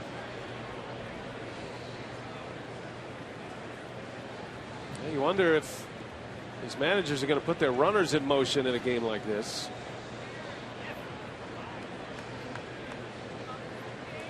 Well, the Marlins tried, but they got thrown out. Good play by Segura at second base on a throw that was off the mark. Ended up being a double play.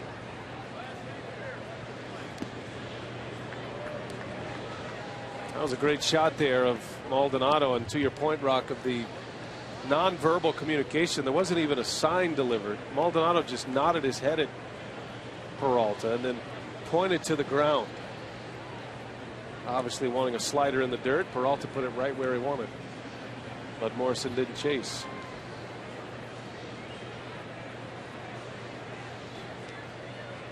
Settled on the curveball.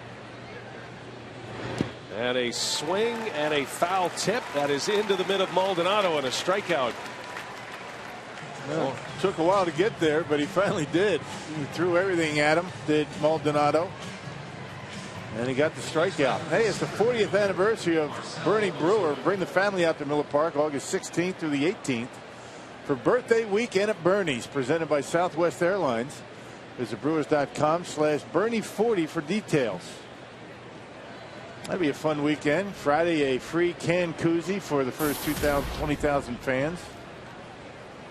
Saturday, Midwest Airlines or Southwest Airlines giving ticket giveaways. And you can sign a giant card on the field level to Bernie. Write something nice to Bernie on the card. 40th anniversary for Bernie. Bernie looks just the same. Yeah, Bernie's older than that, but he's been around here for 40 years. Hides it very well as Ozuna fouls it away. Quickly 0-2 on the Marlins center fielder.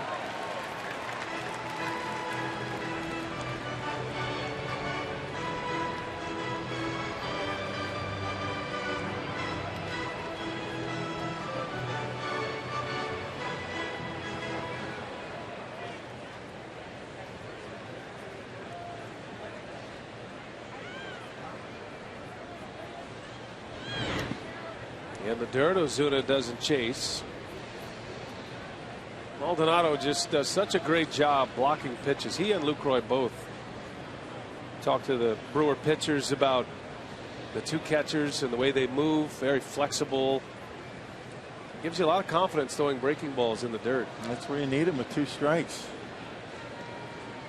The catcher has a tough time with blocking pitches. He's not going to be in the big leagues, number one. Number two, you're going to be hanging a lot of breaking pitches. One of those things that you don't talk a lot about. They work on it very diligently. But if you can't block balls behind home plate, they're going to find somewhere else for you to play. And in a game like this one, when base runners are such a key and advancing base runners so important, Maldonado able to keep Stanton at first. Brewers looking for a ground ball to turn 2, and Ozuna obliges. Bianchi to Weeks, the turn in time, and a double play, and Peralta 7 shutout innings. Works around the error to start the inning. Oh, beautifully done. The 3rd double play for the Brewers today. As is our custom, time to turn it over to Miller Park and their presentation of God Bless America on this Sunday.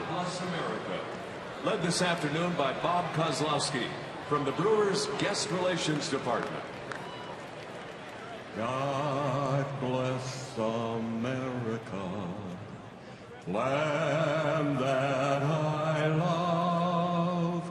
Stand beside her and guide her through the night with the light from above. From the mountains to the prairies to the oceans white with foam. God bless America, my home, sweet home. God bless America, my home, sweet home.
Shutout through 7. Still scoreless here at Miller Park, though. We check in with the results of our AT&T Twitter poll. 67% saying that Willie's command has been the most important part of his turnaround. Also competing in confidence. You see that there. And certainly, B.A., he has shown top-notch command here today.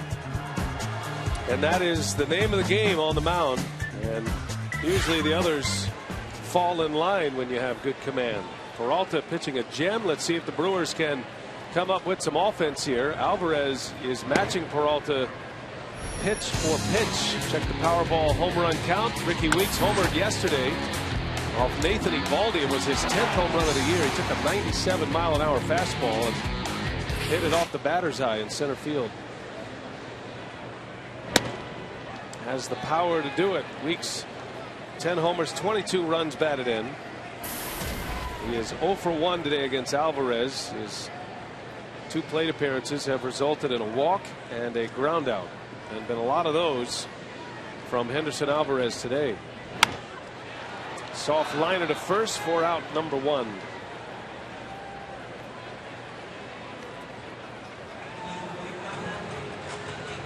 Well, Alvarez looked like his outing was in a little bit of question. He looked uncomfortable on the mound in the second inning with 2 outs, and the athletic trainer came out. Mike Redmond came out. He stayed in the game, and he has been outstanding today. He has given up 4 hits, but 3 of those hits have been infield singles. He's been on attack just like Willie Peralta, getting ahead in the count. You know, and when Jerry Augustine talks about competing, he's talking about not being afraid to throw strikes, throw the ball over the plate, you know, trust your stuff. I mean, it's a very overused statement talking about trust your stuff, but you know, both of these guys have done that because they have a good movement. They've got some good crispness to their pitches today, so why not throw it over the plate? Maldonado drops a bunt down firmly to third. Lucas bare hands, and out is the call. Close play. That was a terrific play by Ed Lucas, who was shocked that Maldonado dropped a bunt down. They're playing way behind the bag at third. Maldonado just trying to get on base. Took a little bit more time to the throw this time than he did before. Second time that Lucas had a play like that on Maldonado. Pretty close at first base. Yeah, it looked like he might have beat the throw. It was bang bang. If in fact his right foot hit the bag, looked like Maldonado beat it out. Can't quite tell if his foot's on the bag or maybe just the toe, but it was close. As Gendel out to left field. Ruggiano can't make the play. Gendel on his way to second. So Caleb Gendel into scoring position with 2 outs in the 7th inning. He's been wearing out left field today. All 3 at-bats have ended up in balls hit the left. Gendel this time able to find a fastball that he liked. He rips it over Ruggiano's head. Ruggiano made a nice play on him his last time up. Ruggiano just kept drifting, and I don't think he realized how hard the ball was hit. Gendel at second base, and the potential go-ahead run in scoring position now for Bianchi. This is an opportunity for the Marlins to get Willie Peralta out of the ball game, I think. I mean, if they want to be careful with Bianchi, well, I guess what Mike Redmond's thinking, he'd rather face Bianchi than perhaps one of the Brewers' pinch hitters. Talk about Braun being on the bench, Lucroy, Gomez. You got Holton and Betancourt as well.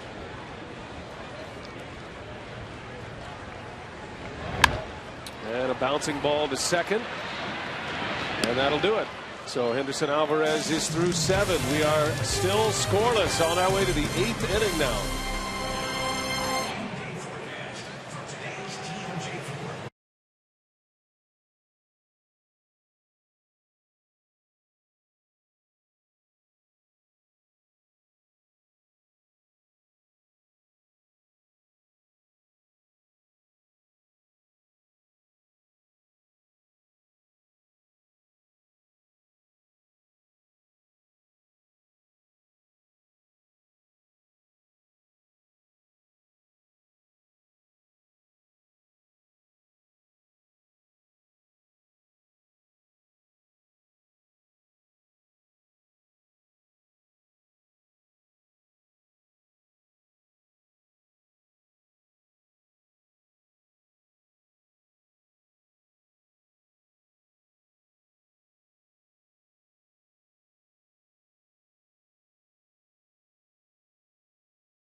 Peralta and Henderson Alvarez. Peralta working on a 2-hitter through the first 7 innings.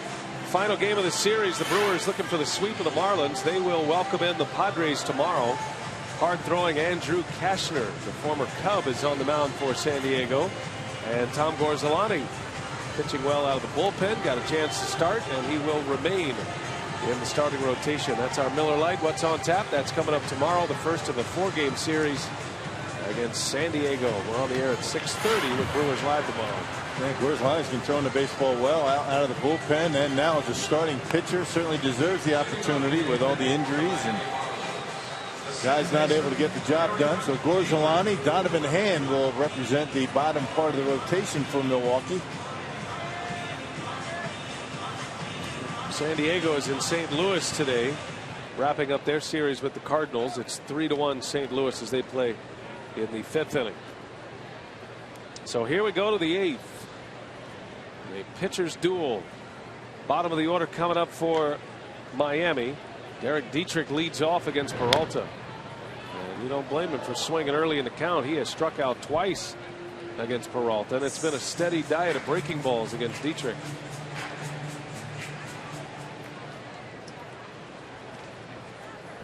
Dietrich has big power.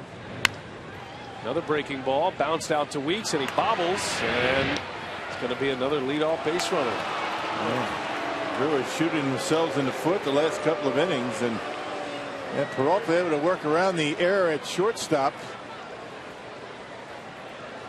And that was back in the 7th, and now a leadoff error by Ricky Weeks in the 8th.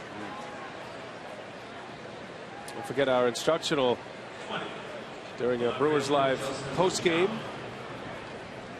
Jerry Naron, the hitting coach, and Logan Schaefer will have part 3 of the hitting instructional after the game today. Yeah, 2 errors to start innings, the last 2 innings. Marlins have 3 double plays today. Does Peralta have another one in him with Ruggiano at the plate?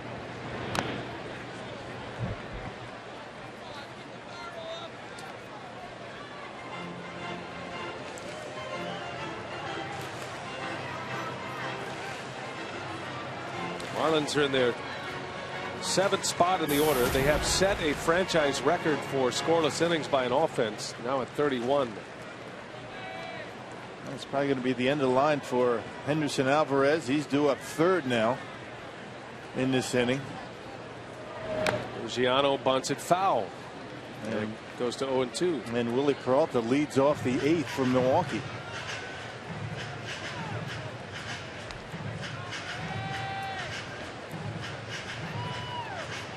Well, when you're 0 for your last 24, and you're in a game like this, a bunt is the right call. And you better be able to drop it down too. He's fouled off the first 2.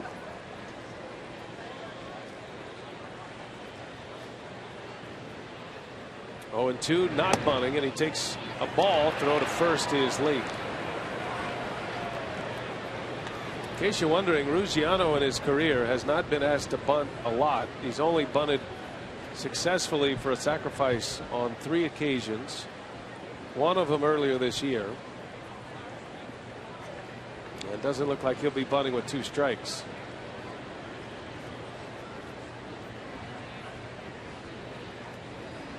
Dietrich at first, and Ruggiano fouls it away.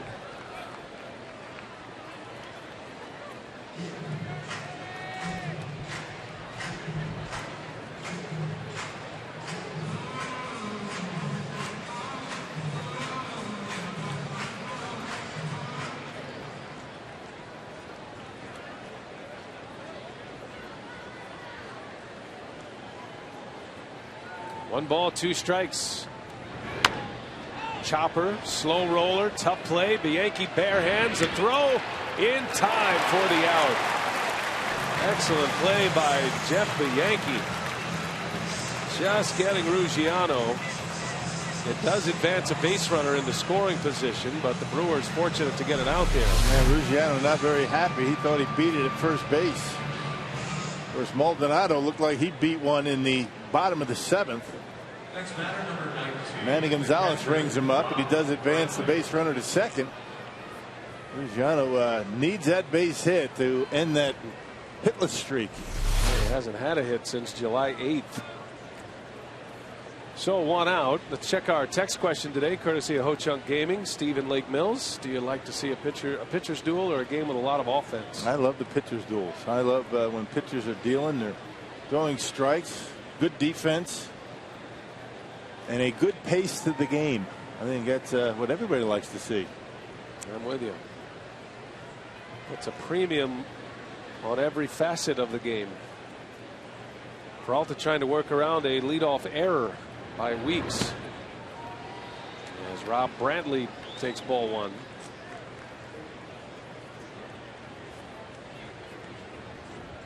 Now the Marlins have not had a runner at second base since the 3rd inning. It's been a 2-hitter for Peralta.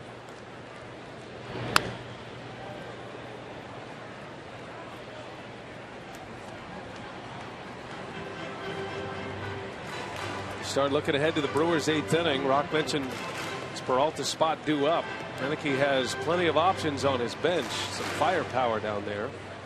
With Braun and Lucroy, Carlos Gomez. And then you go back to the top of the order.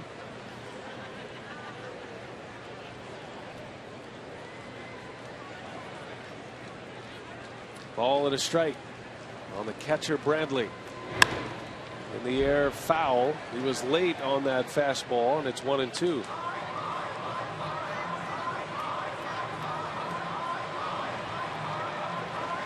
And the slider's been the pitch for Peralta today, but able to elevate the fastball and get it by Brantley, just able to foul it off. Has not been a lot of solid contact by either team in this game. See what Peralta does here. 1-2. And a swing and a miss. A curveball from Peralta, and he picks up a big strikeout. So Willie now with 7 Ks and now 2 outs here in the 8th. Did you see what Maldonado did trying to deke the runner at second base? He held the glove up around the letters before Peralta went into his stretch, making the runner at second think it's a fastball, and maybe some sense of maybe the hitter feeling that. And normally when you do that, it's a fastball, but he threw the breaking pitch. I mean, that's that's pretty clever. Well, Ron Roenicke on his way out. The Marlins have announced Greg Dobbs as the pinch hitter, a lefty. Roenicke does have a lefty in the bullpen, Gonzalez. Roenicke talking a little strategy here with Willie Peralta, and he is going to leave him in. It never would have happened about 6 starts ago. Willie would have been taken out. Michael Gonzalez would have come on to face Dobbs, no doubt about it. But things have changed for Willie. There's his mother, Milady Peralta, getting a chance to watch her son. First time she'd ever seen him pitch was the game against the Reds when he threw the shutout. He's pitching another gem in front of his mom today. As Dobbs takes one low, and you might see Peralta be careful with Dobbs here. See if he'll chase. I wouldn't be too cute with Dobbs. You got Hechavarria on deck, and he has been red hot. Yeah, he's been their best hitter. Waiting on deck. Dobbs is their best pinch hitter, their most experienced bat off the bench. Go ahead, run at second with 2 outs.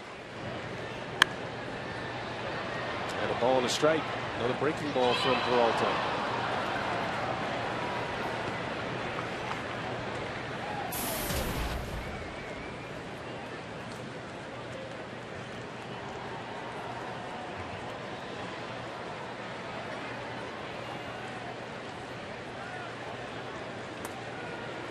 Dobbs 4 for 20 as a pinch hitter this year.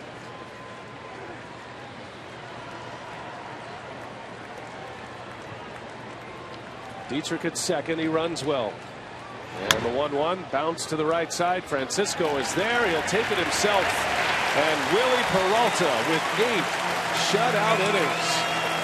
His day likely done, and he will exit to a standing ovation here.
Only 2 hits allowed against the Marlins. This game is still scoreless, but what a storyline for starting pitching in this series, and Willie Peralta continuing his run.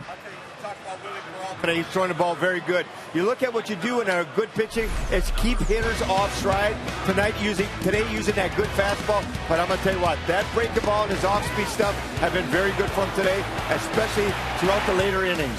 Our Marshfield Clinic shining moment clearly belongs to the starter today for the Milwaukee Brewers, Willie Peralta. 8 shutout innings in this game, getting a lot of congratulations from his teammates in that dugout. Only allowed 2 walks, 7 strikeouts in this game. Now it's up to his teammates to get the bats going here in the bottom of the 8th inning. And Jonathan Lucroy set to lead off in that number 9 spot, Peralta spot, here in the 8th inning. Augie and I will have Brewers Live postgame coming up on the way. Full coverage of today's game as the Brewers go for the sweep against the Marlins, Brian. All right, Craig, thank you. And Lucroy will face Mike Dunn coming out of the Marlins bullpen. Dunn appeared in last night's ball game, pitched a scoreless inning, had a couple of strikeouts, a hard throw, the former Atlanta Brave, making appearance number 48. Great numbers for Dunn, a .276 earned run average, and averaging nearly a strikeout per innings pitched. Some kind of start by Willie Peralta. Henderson Alvarez went 7 shutout for the Marlins, and here we are scoreless in the bottom of the 8th inning. Alvarez was pinch hit for in the top of this frame, and now Dunn takes over with Lucroy pinch hitting to start the inning. He has been the hottest Brewer hitter, has a 9-game hitting streak. Lucroy has homered in 6 of those 9 games. 5 for 7 in this series with a home run. That came yesterday on a gift from Giancarlo Stanton in right field. The ball that looked like it was going to either hit the top of the wall or be an out, and it popped out of the glove of Stanton and up and over the fence for a home run for Lucroy. That would look good, pretty good right now. 1 ball, 1 strike. Lucroy late, and it's 1-2 now. Now Lucroy's been rolling along his last 46 games. This is a significant sample size here. He was hitting .208 when this hot streak started, and it's been sustained success for Lucroy. A .345 clip. 11 of his 14 home runs have come in this 46-game stretch. Yeah, 37 RBIs in 46 games. Not too bad for the Brewers catcher.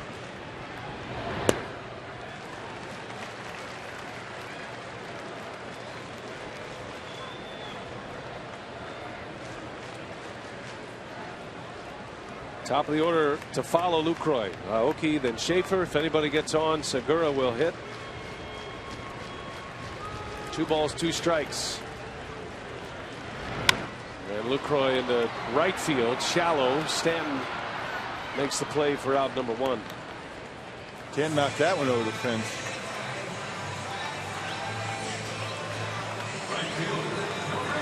So 1 gone, and back to the top of the order, Nori Aoki, who has an infield hit today. He's 1 out of 3. You see his day at the plate presented by Wendy's. 5 hits for the Brewers. 3 of the 5 hits infield hits. Aoki had a bunt single in the 3rd.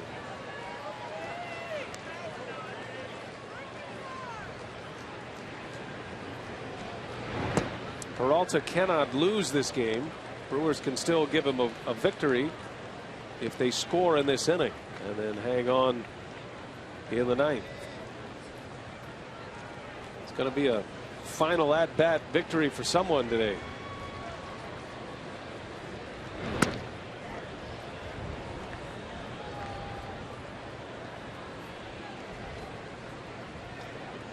It's one of those spots where Aoki tries to hook one down the line and right. We've seen him do it before late in games.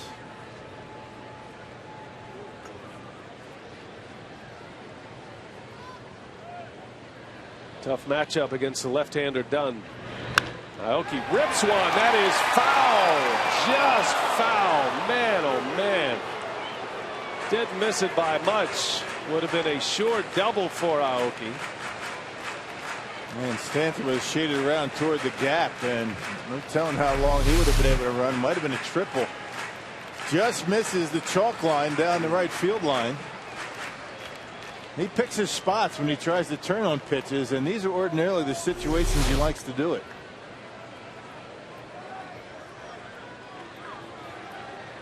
A ball and 2 strikes.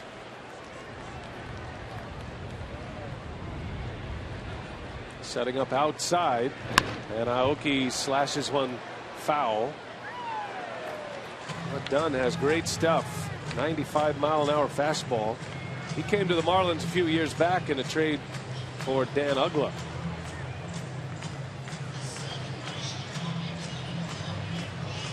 Braves keep producing big arms out of their bullpen, and Dunn was one of the first to arrive.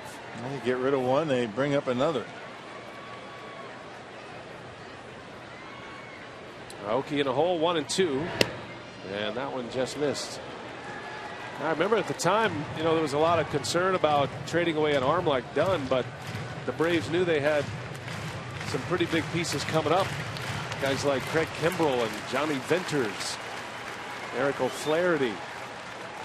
So they traded from a position of strength. And Venters throws even harder than Dunn.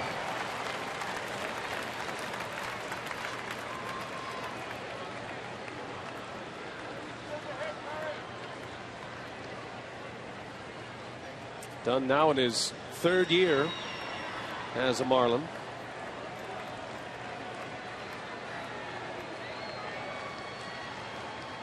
Pitching in a setup role. Full count to Aoki. In the air to center field. Ozuna closes, and out number 2. Good at bat by Aoki, comes up in an out, however. Oh, he narrowly missed an extra base hit. Tough matchup for him with the left-hander. So 2 outs, and it'll be Schaefer, another lefty.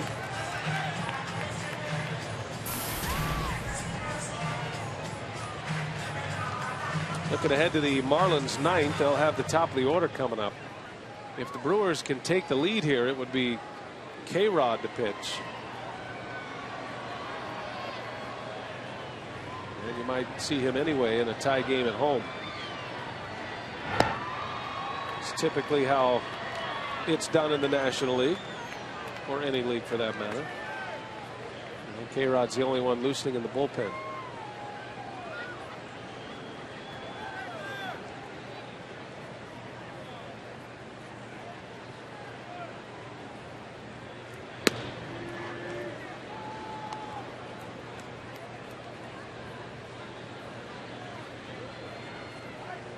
Frankie hoping for a save opportunity. Brewers are going to need a 2-out rally here. And it's 1-2 on Schaefer. Right, back-to-back sliders by Mike Dunn. Fastball at 95, the slider at 90. There's the grip, there's the spin, and puts it right where he wants to, down and away.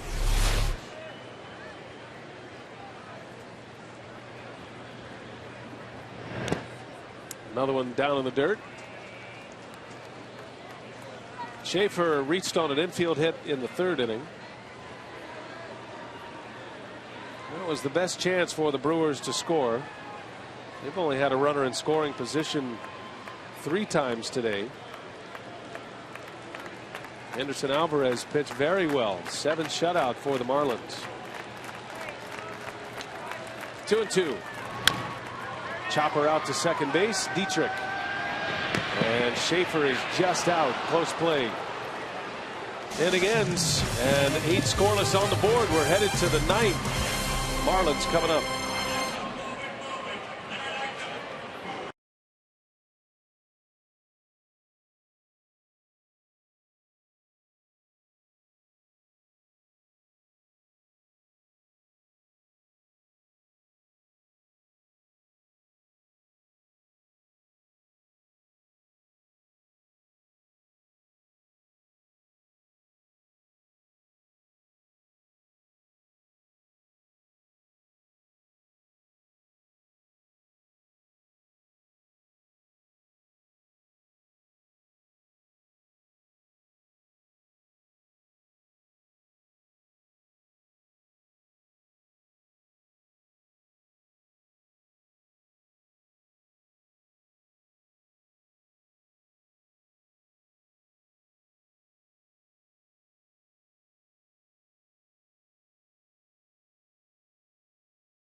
We are headed to the ninth, and a fantastic game, well pitched so far. The two starters, Henderson Alvarez of the Marlins, Willie Peralta of the Brewers, will not factor in the decision today.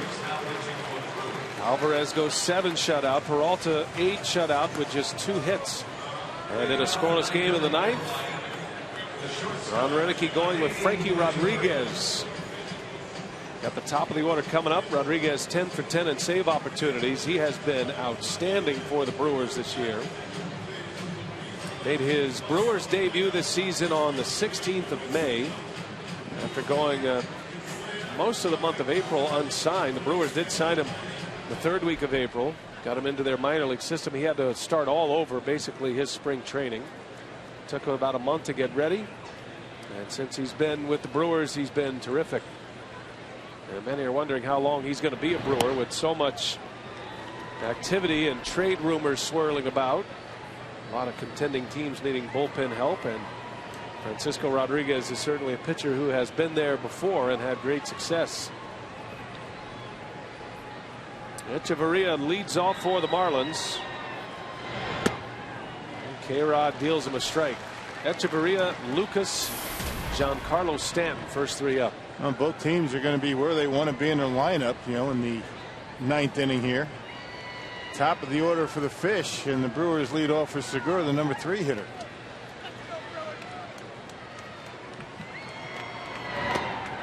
Can't say enough about Willie Peralta. He has found another gear.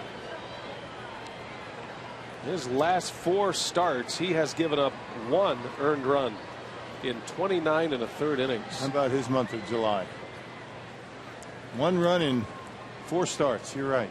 Amazing. In his last 3 starts, he's gone 9, 7, and today 8. Echeverria fouls it back, and it goes to 2-2 now. Willie Peralta, 2-0 record over the last 4. Now these are starts against the Nationals, the Reds, the Diamondbacks, and today the Marlins. Yeah, well, 3 of those 4 teams are pretty good hitting ball clubs.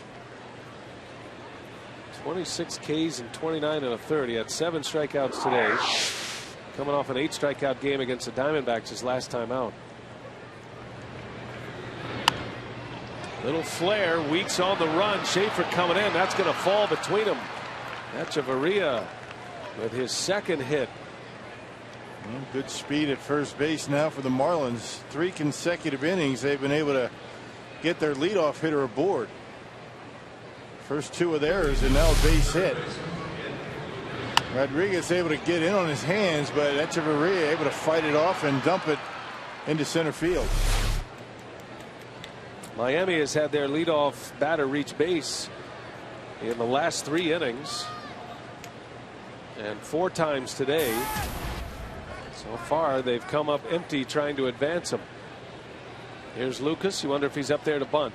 He is, and he gets a good bunt down. K-Rod will take the out himself. Sacrifice bunt puts the go-ahead run in scoring position.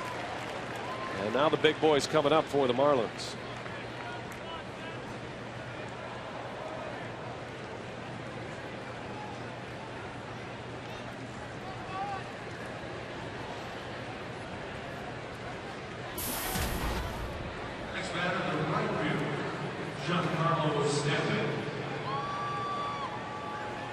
Giancarlo Stanton with a runner in scoring position.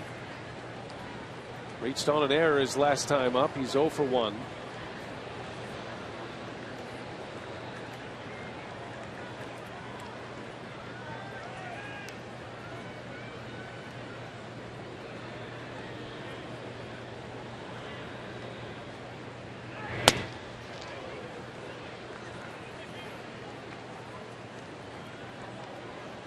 Stanton with 10 home runs this year, 27 RBIs.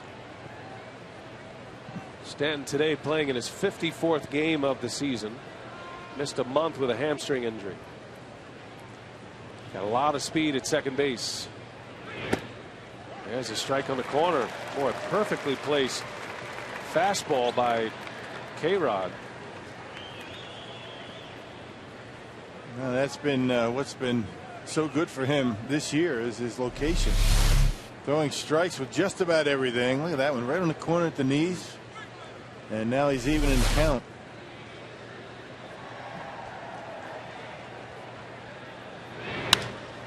In the air, shallow right. Aoki coming in. Echeverria is going to tag, and he'll stay put.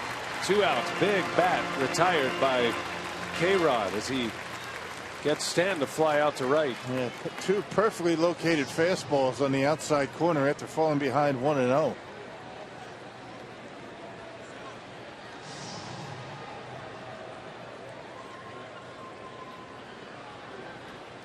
This might be a situation where you might want to be a little bit careful with Morrison. You've got a right-hander, Ozuna, the rookie, on deck. And Rick Kranitz on his way out to have a chat. I think that's exactly what he is discussing with K-Rod. Looks like K-Rod's doing all the talking here. Frankie spends a lot of time game planning.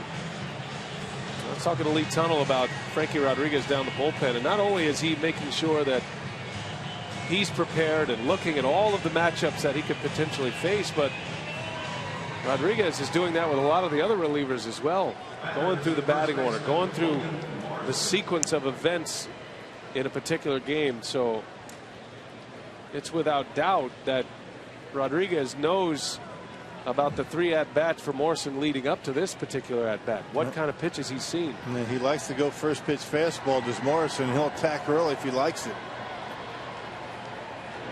which is why he starts him out with a slider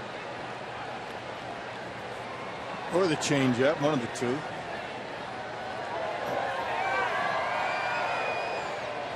Morrison is 0 for 3.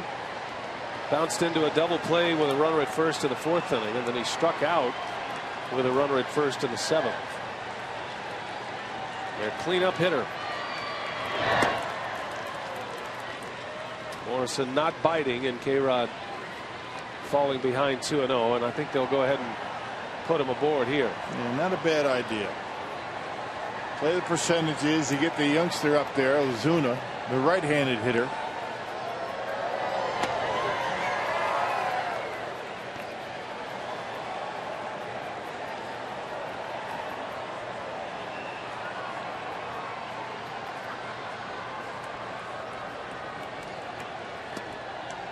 So Rodriguez walks Morrison intentionally. Had a flare single by Echeverria to start the inning. He's the go-ahead run. Mike Redmond telling his base runners to get sizable leads with 2 outs. They'll be running on the crack of the bat. All right, so here is Ozuna, the rookie outfielder. 0 for 3 today. Bounced into a double play to end the inning in the 7th. 2 on, 2 out in a scoreless game.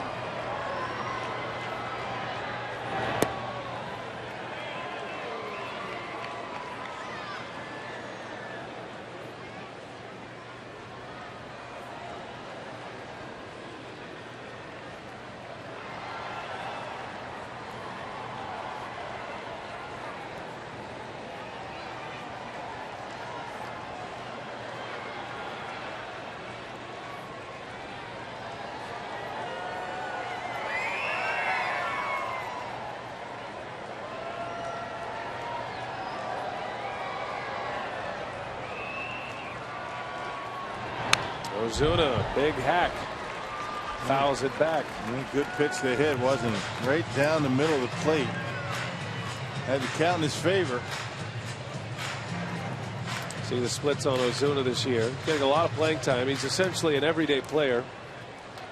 He filled in for Giancarlo Stanton for that month that Stanton was on the DL and earned a spot in the lineup. Even when Stanton returned, they moved him to center field.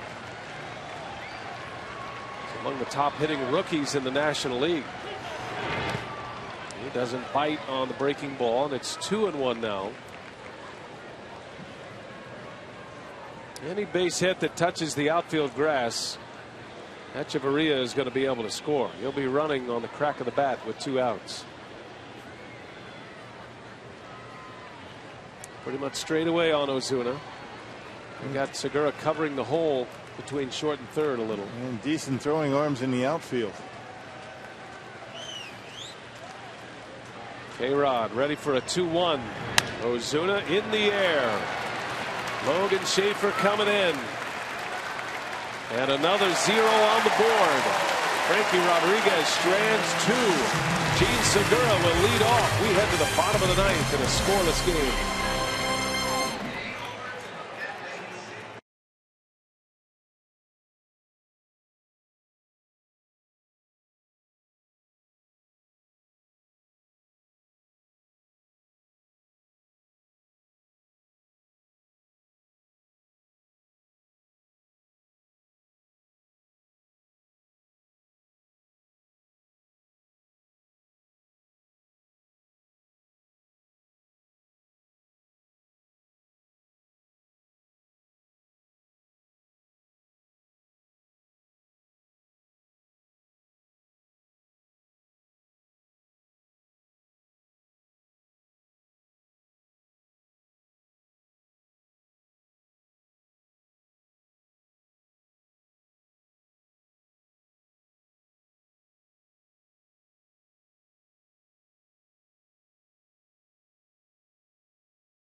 Fish and the Brewers all tied in the bottom of the 9th.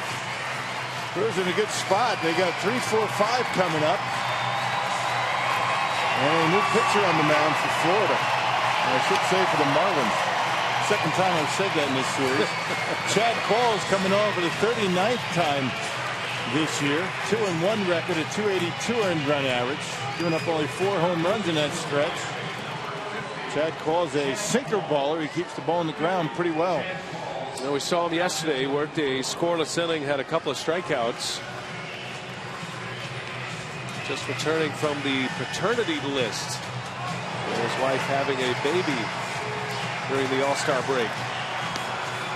Ball steps into the hot seat in a scoreless game, bottom of the 9th inning. The Brewers trying to make it a walk-off win today as Gene Segura, the All-Star shortstop, will lead off. Juan Francisco will follow, and then Ricky Weeks.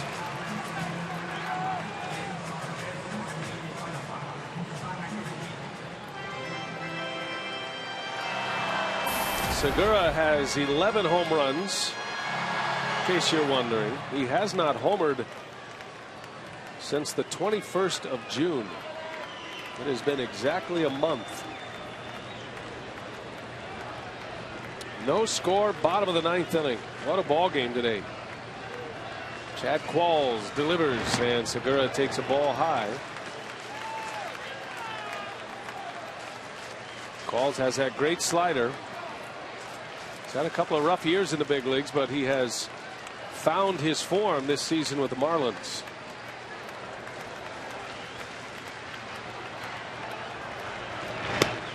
And there's a fastball strike. Outside corner, well placed. Segura today is 0 for 3. Hitting in the 3-hole. Minus Ryan Braun in the starting lineup.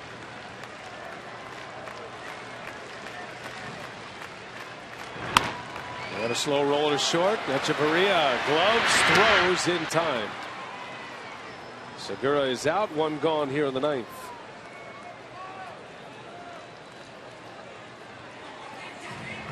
And here comes Juan Francisco. First baseman Juan Francisco.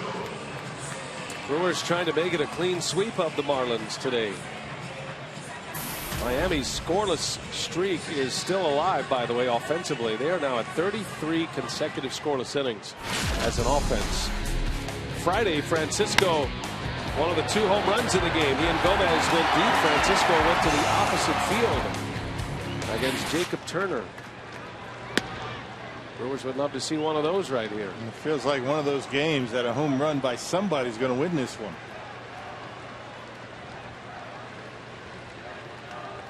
Not a better guy than Francisco right now. He is 0 for 3.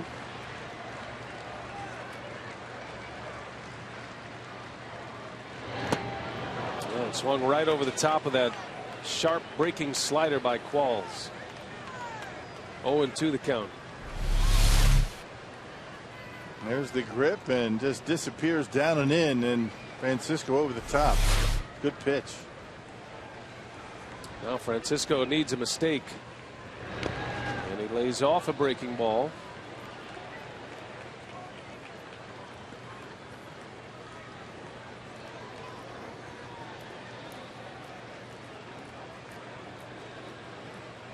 Marlins bullpen has been good.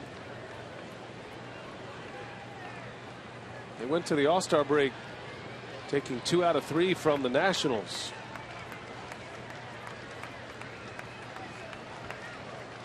Their bullpen did not allow a run in yesterday's game. As a matter of fact, their relievers had not given up an earned run in this series. 1 ball, 2 strikes, and down he goes. Qualls strikes out Francisco. 2 gone in the 9th inning. Starting with a sinker for a strike and then 3 consecutive sliders to get him. And both teams, both pitching staffs doing well. Doing a good job of keeping it down, not making mistakes with the breaking pitch. Weeks batting with 2 outs now. He's a tough matchup here with Chad Qualls on the mound.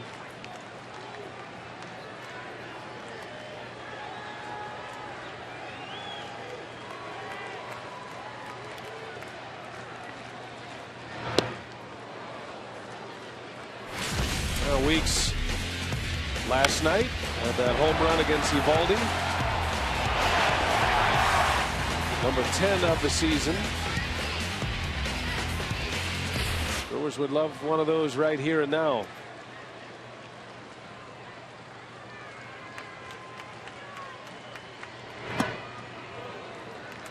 Qualls threw him a fastball, but missed badly with it.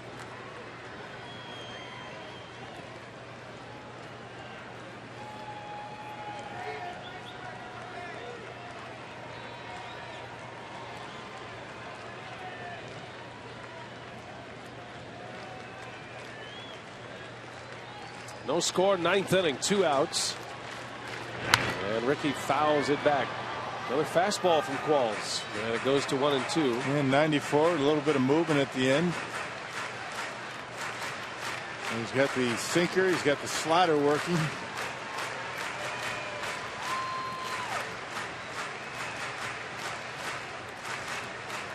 Chad Qualls pitching for his 7th different team in the last 4 years.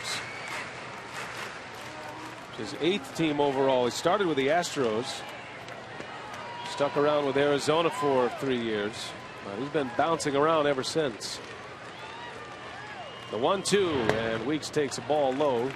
2-2. Maldonado is on deck.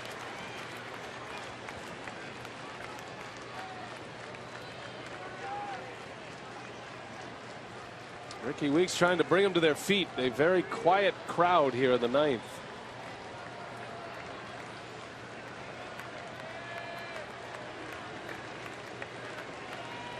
Back to the slider. And down goes Weeks. So Qualls retires the side in order with 2 strikeouts, and we are headed to extra innings at Miller Park.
all season long. Jack Lynch Beef Jerky, feed your wild side.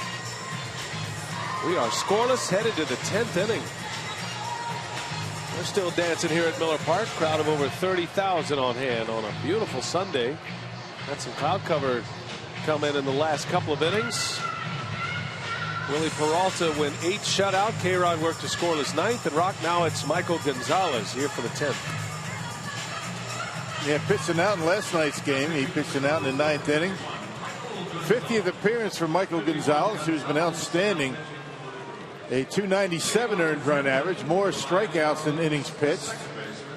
He's got a couple of left-handers to deal with. Dietrich, Ruggiano, a right-hander, and then Rob Brantley, a lefty.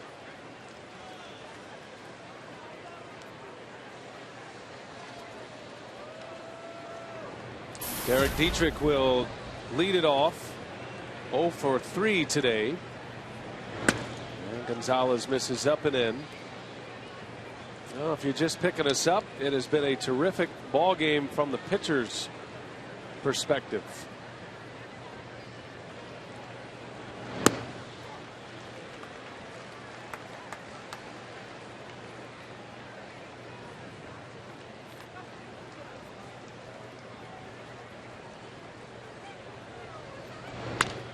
Slow roller out to Weeks. And there is out number 1. Now, you know this is a day for Jerry Augustine. And Augie, Willie Peralta just continues to find a new gear. He's had a great month, just 1 earned run and 4 starts in the month. What did you see from him today? Well, you know, the one thing I really like about him, it looks like he has a great, what I call a confidence with his focus going to plate. And you know, Rockets could tell you about the same thing. You talk about guys being able to locate your pitches. But what Willie's been able to do with all his pitches is been able to locate them on both sides of the plate, and he stays ahead of hitters. And when you do that and do it with confidence, it really shows. And with Willie, it seems like his last 4 starts, it doesn't make any difference what pitch you call. He will throw it for a strike, and he'll throw it in that location you want. And when you do that, you're going to be successful. You know, Augie, sometimes it takes a while for a young pitcher. Now, Willie Peralta is still very young. The Brewers have shown patience in him. The problem for Willie most of the time this year has been inconsistency in his delivery. It seems as though he's been able to repeat a very solid delivery in his last handful of starts. Yeah, I think that has a lot to do with it. I think sometimes with Willie, we talked about his posture on the mound every once in a while, with that focus he had, and sometimes trying to do too many things and try to go too quick. And I think what happens now, he's just like when you talk about hitting, staying back and letting the ball game come to you, slowing it down. And I think that's one thing Willie has done in his last several starts. He slowed the game down. He's got great confidence. He knows that if he goes out there and executes the pitches, that he's going to have a good success and good things are going to happen. And he's been out there doing that. So how about the starters in the series? It started with Kyle Loesch, who went 6 shutout innings on Friday night. Gallardo 6 1/3 shutout last night. Today Peralta goes 8 shutout innings. Michael Gonzalez trying to mow through this order in the 10th and get the Brewers to the bottom of the 10th. They'll have the bottom of the order coming up. Maldonado, Gendel, and Bianchi. And then if anybody should reach, the pitcher spot due up, and the Brewers have a couple of weapons they can call on, and Ryan Braun or Carlos Gomez still available. Jerry Augustine and Craig Kashan standing by for Brewers Live as we move into extra innings here at Miller Park. On the ground to Weeks. And Michael Gonzalez, nice and tidy. 1, 2, 3. The Marlins go in order. And here we go to the bottom of the 10th. The Brewers coming up.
coming to bat. And the Marlins with a new pitcher on the mound. A.J. Ramos will take over for Miami. See the numbers on Ramos this year. We saw him in the opener on Friday. Man, he's 5th in innings pitched out of the bullpen amongst National League relievers with 48 2/3 innings. 40th appearance. He pitched on Friday, pitched a scoreless inning. One of 5 right-handers down in that Marlins bullpen, go along with 2 left-handers. 3rd relief pitcher used already by the Marlins here. And that after Alvarez went 7 innings.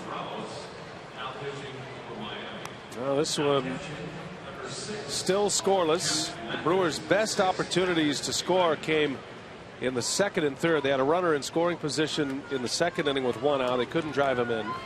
And then had 2 on in the 3rd inning.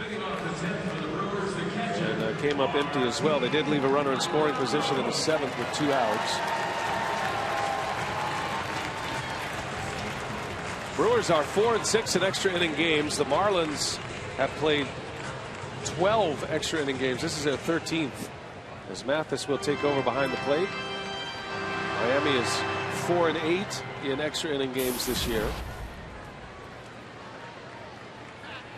So a new battery working. Ramos and Mathis.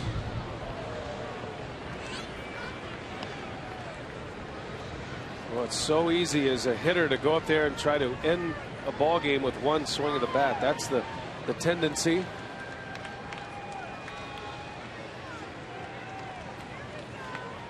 Not particularly after you get by the 10th inning, but you know it's been that way all day because runs have been so hard to come by. Really haven't been able to mount much offensively, and when you get into about the 6th or 7th inning with goose eggs on the board, hitters try to go up there and get a quick one.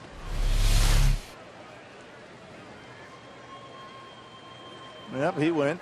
Unable to check his swing. So it's 0-2.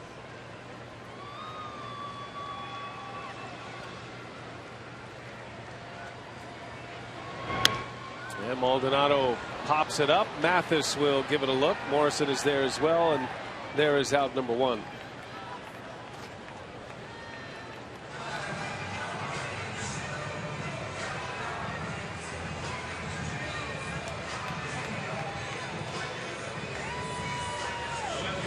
Here's Caleb Gendel now. He gave the Brewers a little life in the 7th inning. He doubled over the head of Ruggiano and left. That came with 2 outs in the 7th inning. He was stranded at second base.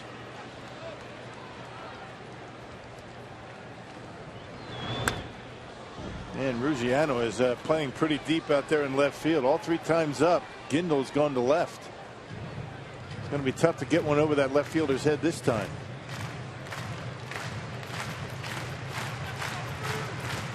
Gendel's still looking for his first career home run.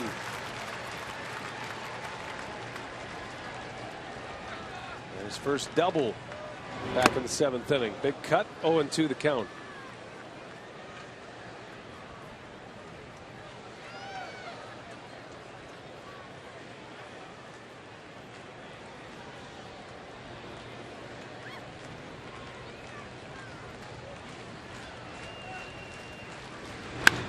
Ball's hit well right center, but Stanton playing deep will make the catch.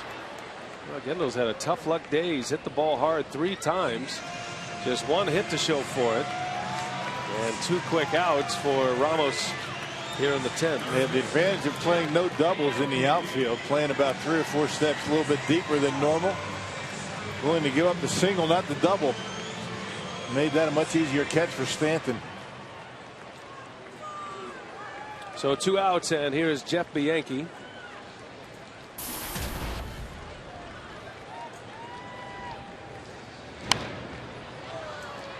If Bianchi could reach, Ryan Braun would bat. He is on deck. And you know the Brewers would love to get Braun to the plate.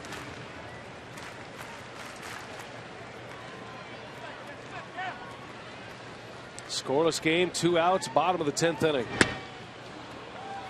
0-2 the count on Bianchi. Yeah, pretty good fastball right there, 95, right on the corner. Got some impressive arms in that Marlins bullpen. No question. Jim Henderson, speaking of impressive arms, he'll have the 11th if we get there. And Bianchi strikes out. How about that inning? 9 pitches, all strikes. 3 up and 3 down with a K. And we go to the 11th.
Jack Link's Beef Jerky, feed your wild side.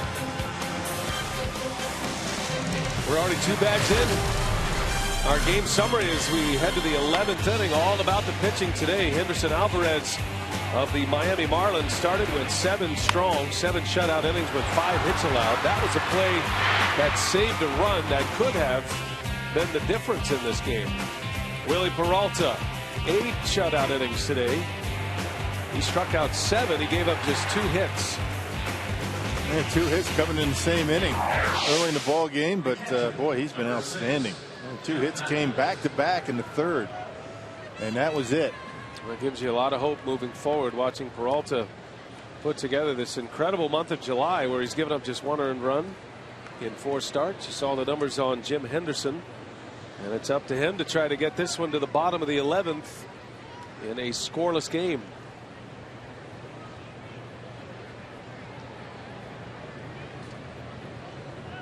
Here's Jeff Mathis leading off. He came in on the double switch last inning.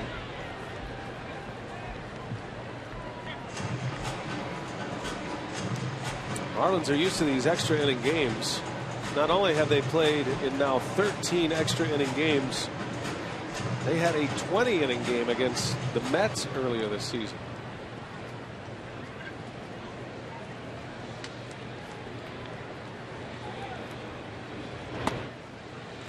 Oh, 0-2 the count on Mathis.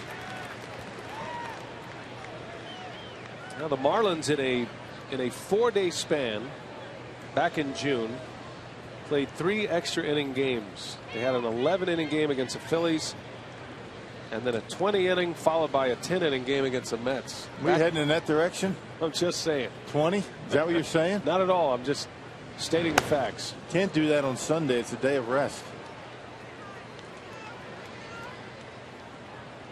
Marlins are headed to Denver after the game today. They start a series with the Rockies tomorrow. It's a 4-game series in Colorado. Brewers will welcome in the Padres tomorrow.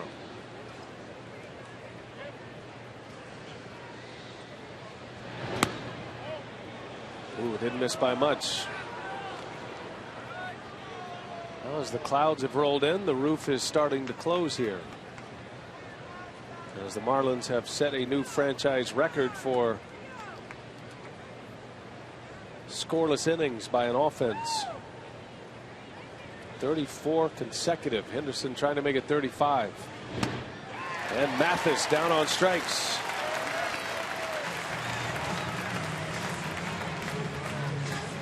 I wonder who's going to break first. What pitching staff is going to give up a run? Here it is, hit it inside corner, and Mathis comes up empty.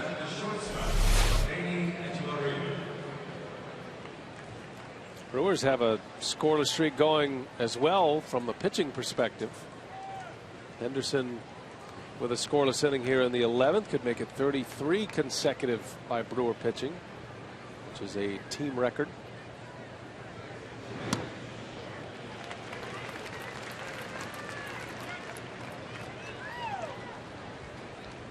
Can't imagine the anxiety among the Marlins hitters to potentially play an entire series and not score a run. Right. You know, these at-bats just become, they're thinking about it, even more and more pressure. Echeverria takes strike 2. Henderson put it right on the corner. Yeah, good slider that time. And yeah, you get to a point where you're starting to think about that stuff. Not scoring runs, you know, Ruggiano with that hitless streak. I mean, and the pressure mounts each and every at-bat and every inning.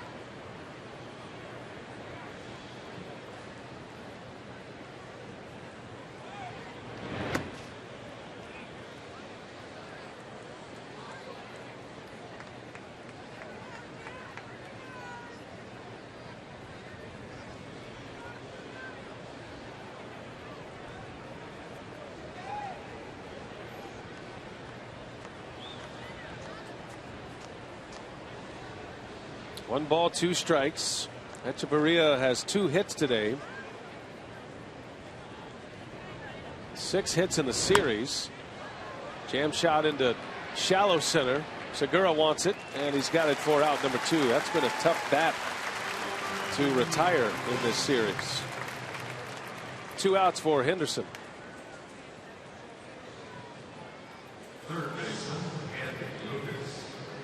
I'll be curious to see who Renicky uses to lead off the bottom of the 11th. You've got Braun available and Gomez available. We've got a right-hander down in the bullpen. It looks like Morrow's going to go to the pen once again. So any one of those guys that Renicky could call on can end this one quickly. Here's Ed Lucas. Well, one guy the Brewers do not want to see at the plate anymore is Giancarlo Stanton. He is hitless in this series, and you don't figure that to last very long. He's on deck. Let him get his hits in Colorado.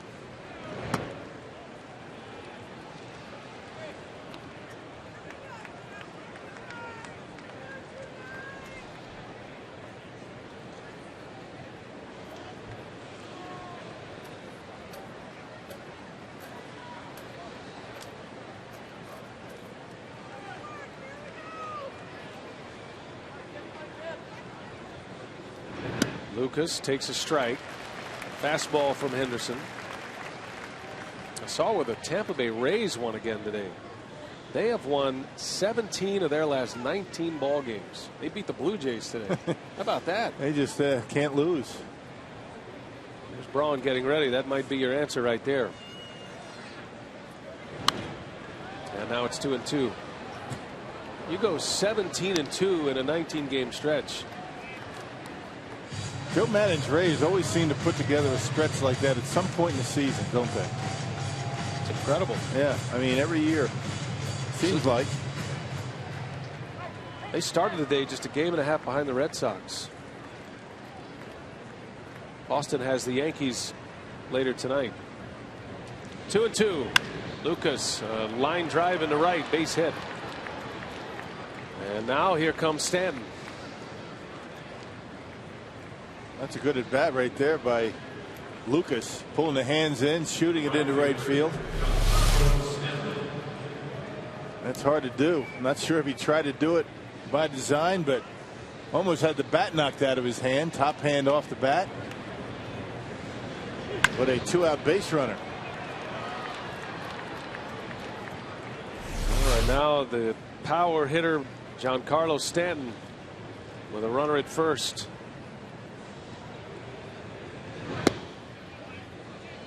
Starts him with a slider.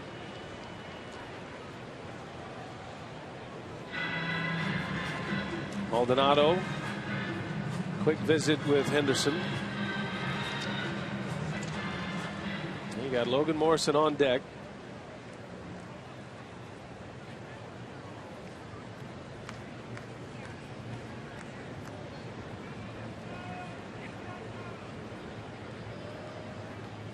Stanton hit a home run against Henderson earlier this year in Miami.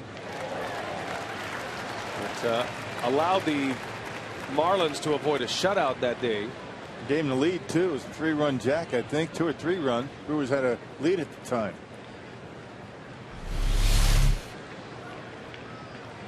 It was a slider that Stanton hit out of the ballpark, and that's why you throw the fastball in on his hands.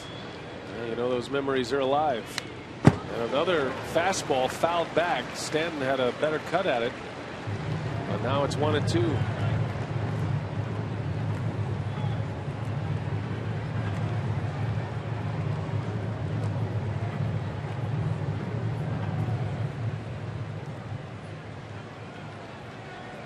Roof is closed up, all sealed up tight with rain in the area. 1 ball, 2 strikes. And he got him.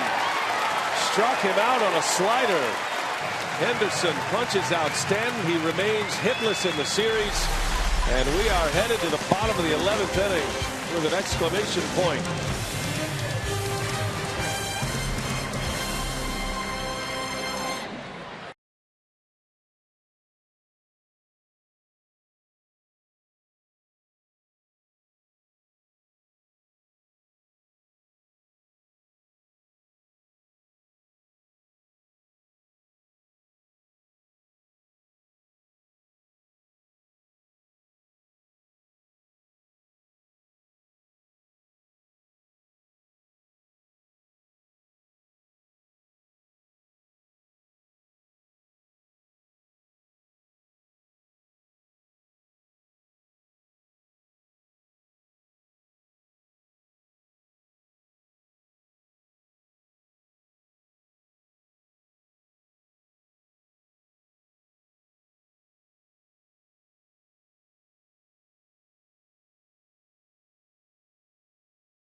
Favorite Ryan Braun will pinch hit, only setting stage for a dramatic moment. And here's the guy, Rock, who lives for moments like this. Yeah, he doesn't get too many pinch hitting opportunities, but this is certainly the stage and the spotlight that Ryan Braun savors. And certainly he's in scoring position even in the batter's box. Well, what a ball game this has been.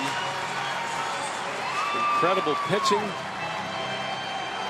But now Braun digs in the bottom of the 11th. Brewers trying to win it right here and now. A.J. Ramos back on the mound. He starts Braun with a breaking ball.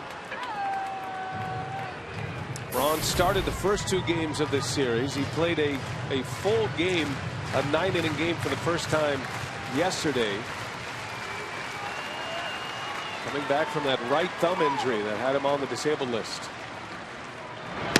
And another breaking ball in there for a strike. So quickly 0-2 on Ryan Braun. Has 3 career walk-offs. It's been a while since his last one. Got to go back to the division winning season of 2011.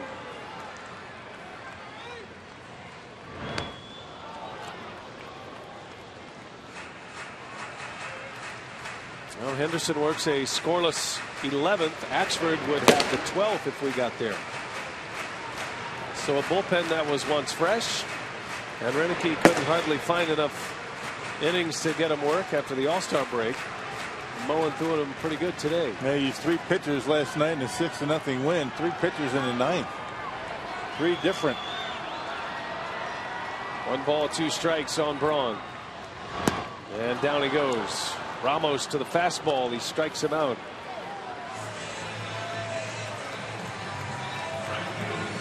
Boy, Ramos has been nasty. He's retired 4 batters, and the last 2 have been via the strikeout. And that one right down the middle after 3 sliders. Gives him the fastball and gets it by him.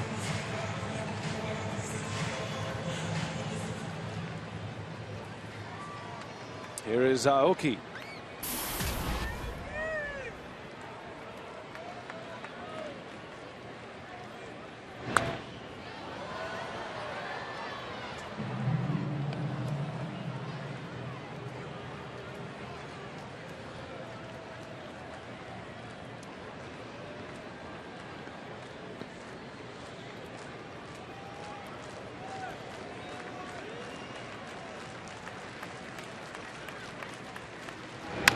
Nori over to third, and Lucas for out number 2. 2 up, 2 down. Ramos has retired 5 straight. The Brewers have not had a base runner since the 7th inning. Yeah, that was that Gindel 2-out double, and nothing since.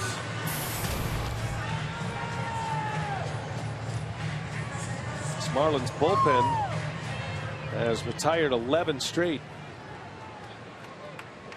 Here's Schaefer now with 2 away. He's 1 out of 4 today.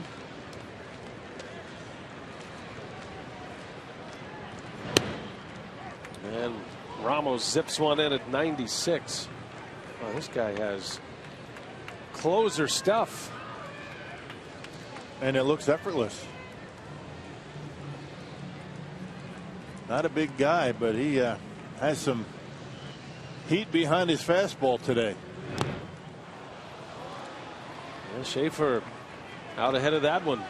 0-2 the count. Not sure if that's a splitter or a changeup. Something off speed that had Schaefer out in front. And he's in a hole quickly. 0-2.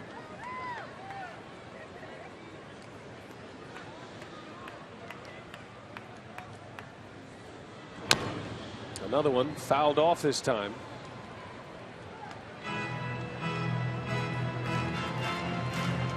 Cardinals and the Padres have gone final. Adam Wainwright won his 13th of the year. St. Louis beat San Diego 3-2. Mujica the save. No balls, 2 strikes on Schaefer. Down and in, 1-2 now. Reds and Pirates are done as well. Pittsburgh won today 3-2. They beat Cincinnati at home to salvage the final game of that series. Jeff Locke, the all-star lefty, 9-2 now with the victory today. Fans in Pittsburgh were getting a little bit nervous, weren't they? Yeah, they were. They had lost 3 straight. About the time of year last year that they started their downward spiral. So you got the Cardinals up 2 games on the Pirates. The Reds are now 5 back of St. Louis in the Central Division. Here's a 2-2. Schaefer pops it foul.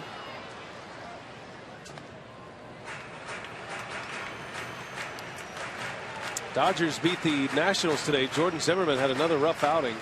7 earned runs allowed. Dodgers won 9-2. Los Angeles stays hot.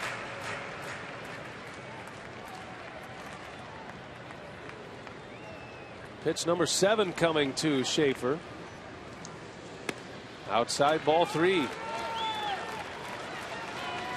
Dodgers started the day a half game back. 2 games over 500. Right on the heels of the Diamondbacks. Arizona is underway with the Giants. They lead 1-0 in the 4th. Dodgers could be in first place at day's end. Full count to Schaefer. Pitch number 8.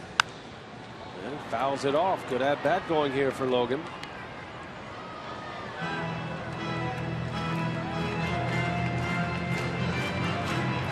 Dodgers go from a complete disaster, talking about firing their manager, to getting on this great run and now pushing for the top of the standings.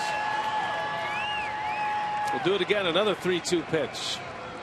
Schaefer trying to get on here, and a bouncing ball to second. Dietrich will make the play for the out, and we are headed to the 12th. Still scoreless at Miller Park. Axford coming in.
Here at Miller Park, a starting pitcher's duel now handed over to the bullpen. Who would have thought? A good old-fashioned bullpen duel.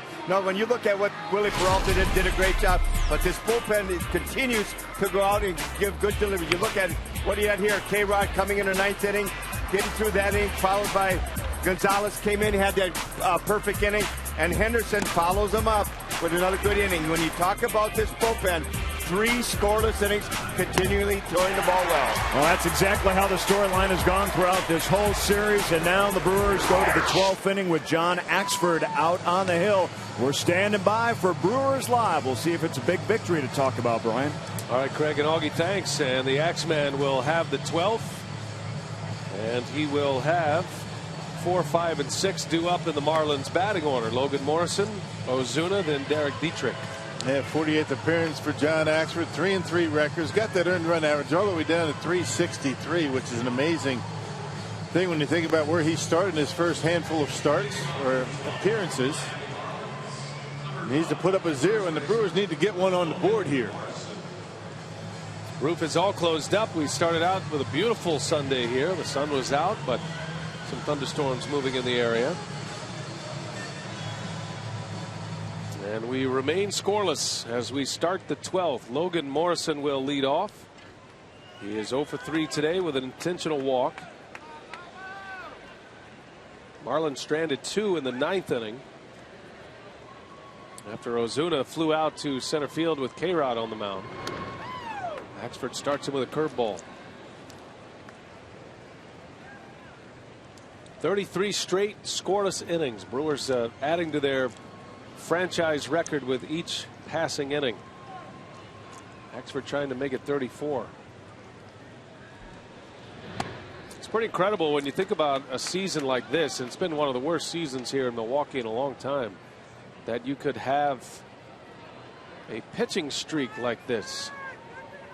Marlins have not scored in this series. The Brewers continue to put up the zeros. Their starters have been great, pitching deep into games, and the bullpen has been flawless at this point. Hard hit ground ball. Nice play. Weeks to his feet. Throw to first in time. Well done, Ricky Weeks. And that backhand play for Ricky sometimes can give him some problems, but he's able to get there. A couple of steps up the middle, able to spin around and get the out. And a big out, getting that leadoff hitter. A 4-3 putout, and a nice one at that for Ricky Weeks for the first out. That'll bring up Marcell Ozuna. And it's been a rough season, no doubt, for the Brewers. And, there have been isolated periods of time when the starting pitching has been very good. The bullpen's been good. There's been times where the offense has been good, but they really haven't been able to put that together in a nice, solid stretch of games. And that seems to be the problem that they've had this year. Guys in and out of the lineup. When you go 11 scoreless innings and for your pitching staff, and you haven't scored a run yourself, I mean, that tells you all you need to know about how the season's going. There's been times when the Brewers have scored 8-9 runs and have lost games. Just can't put it together.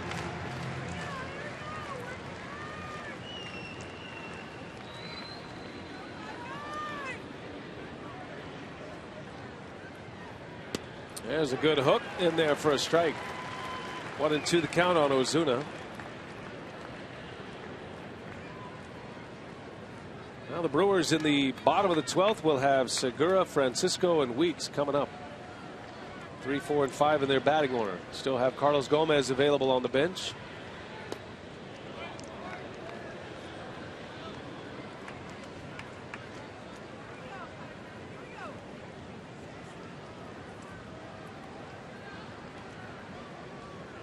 Ozuna is 0 for 4 today. He flew out to center field with 2 on in the 9th to end the inning. That was K-Rod's 9th inning. And he chased one.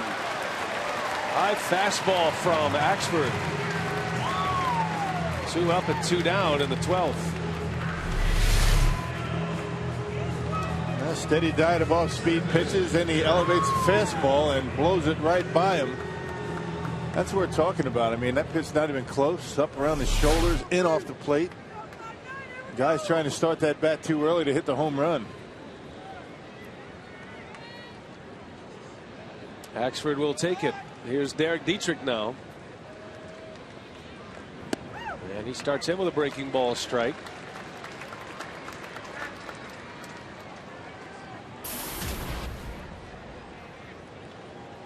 Dietrich reached first base on an error by Weeks in the 8th inning.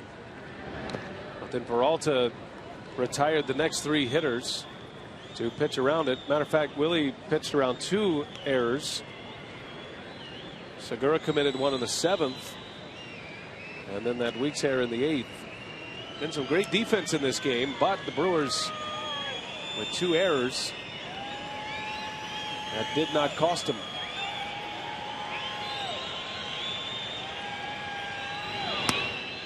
There's a strike. 1-2 the count.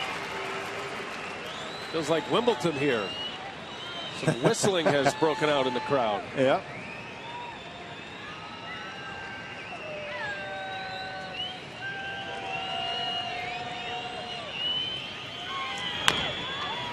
Chopper to second. Ricky Weeks in and out of his glove in time to get Dietrich. Axford holds serve. Deuce at Miller Park. Segura leads off.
Bottom of the 12th we go here at Miller Park. Means part 2 of the sausage races here, as the Marlins and Brewers are still scoreless, looking for that first run, and hopefully that'll come here in this inning. Fans, come out to Miller Park as your Milwaukee Brewers host the San Diego Padres in a 4-game set tomorrow through Thursday.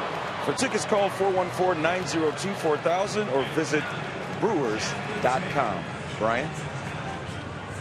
All right, Telly, thanks. And our man Drew Olson, very, very calm this time around. Round 2 of the sausage race. Out the door. How'd they do this time? It was a nice, clean race. Did Drew have to? Nope. He didn't have to rip anybody. Didn't have to motivate. No extraordinary effort. Nope. Yep, 2 sausage races today. Blanco in the game at third base, and Ryan Webb is going to pitch for the Marlins. Yeah, second appearance for Ryan Webb in this series. He pitched on Friday night. 42nd appearance overall, and a 3.07 earned run average. You can see a common theme with this Marlins bullpen. Good numbers, good arms. Ryan Webb features a sinker and a slider. He's only allowed 2 home runs.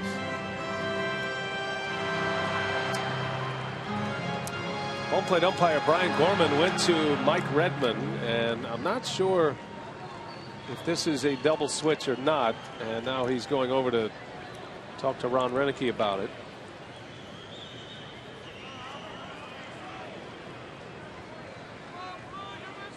Segura was digging in, ready to hit. There was no umpire. Yeah, Webb's in the number 2 hole for some reason. And all the way back to the second spot in the batting order for the double switch. That's highly unusual. Yeah, I'm not sure that's the case. We'll get an update momentarily, I'm sure. Could be just a straight up change. But in the meantime, Segura leading off. No score, bottom of the 12th inning at Miller Park.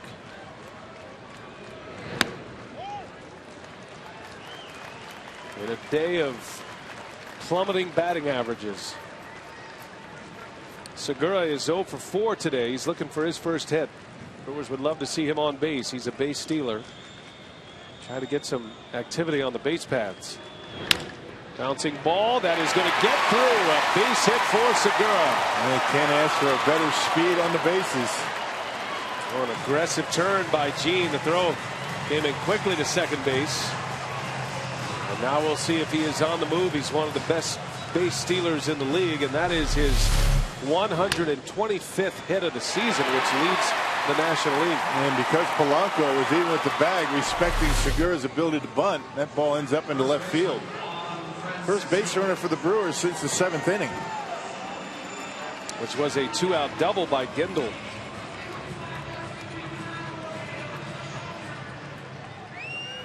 Marlins bullpen had retired 13 straight until that base hit by Segura. Here's Francisco now.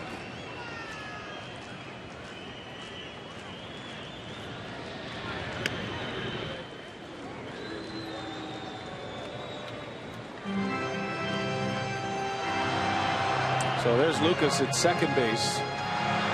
He moves from third to second with Polanco in. So Dietrich's out. Yeah, the double switch was Dietrich. That's what Brian Gorman was explaining to Ron Renicky. The scoreboard has it right now.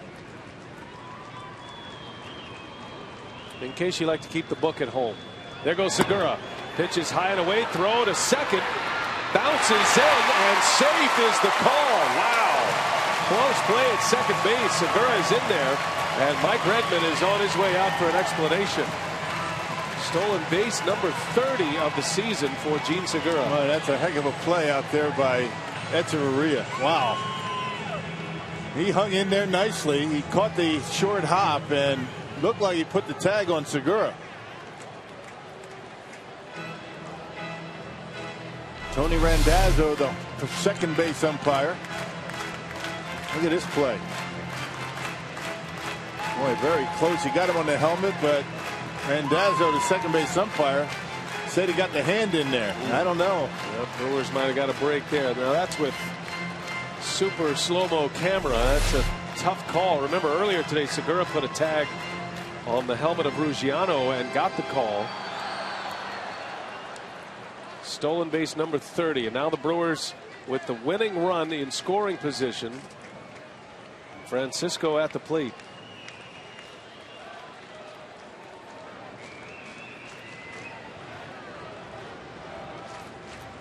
Well, pretty much anything that makes the outfield on the grass is going to score the run.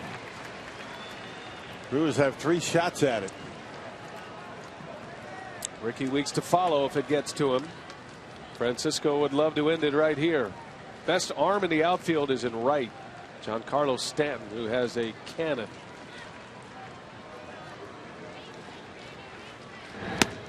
Big swing and a miss. Francisco trying to hit one to West Allis. Luciano, an accurate arm, the worst of the 3. Ozuna throws it well. He's been a right fielder. And then the best of the 3 in right field with Stanton. Great speed at second in Segura. 2-1. Francisco swings and misses again. 2-2. Taking that big hack. First on the sinker, this time on a breaking pitch. The only walk-off hit came as a member of the Braves last year. He did it against the Dodgers. That was last August. Somehow got to get the runner to third base at least. And he strikes out. Francisco is out. Mathis secures it at first, and Segura is still standing at second base. Well, he had to count his favorite 2-0. And swung at a couple of breaking balls in the dirt.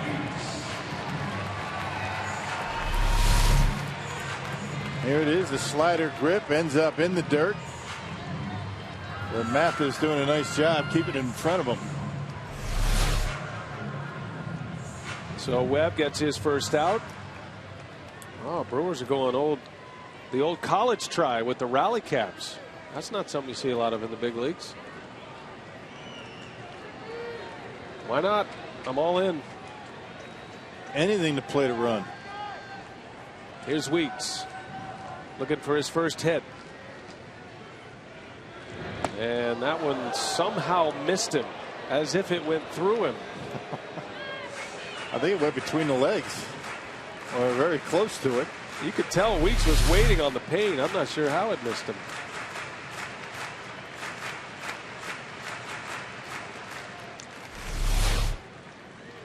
And it looked like Segura was going to try to steal third base. He started, then stopped.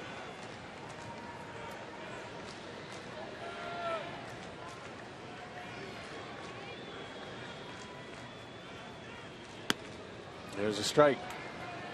Outfield playing relatively shallow on Ricky Weeks, particularly in left field. Very shallow is Ruggiano out there. You can understand the off outfielder Stanton. Unexpecting Weeks to pull the ball, I guess. Segura's got a nice lead at second.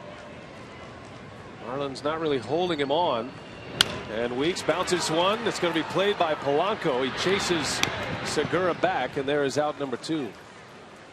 That's good base running by Segura, getting right back to second base because Polanco looked right at him.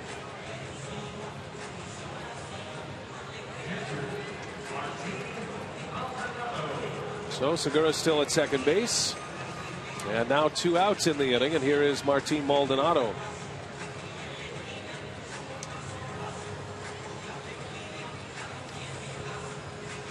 Who's going to come up with the big hit? Both teams have had their shots.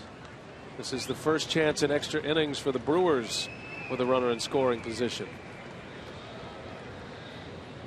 Maldonado has a hit today, and he chases that breaking ball.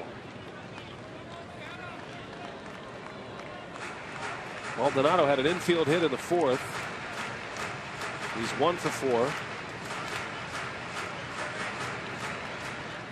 Impressive that he's caught 12 scoreless innings.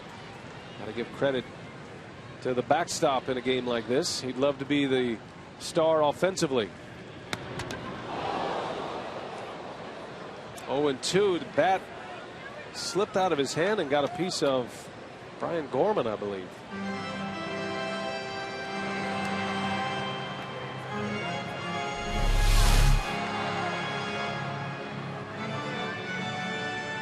Got him right in the mask. Yeah. Dropped the back, maybe out of fatigue. Catching all those innings. Getting his money's worth today as the backup catcher.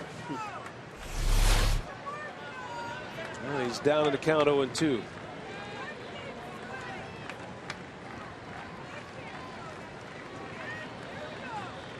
Lucroy going to try it sideways. That might be the one.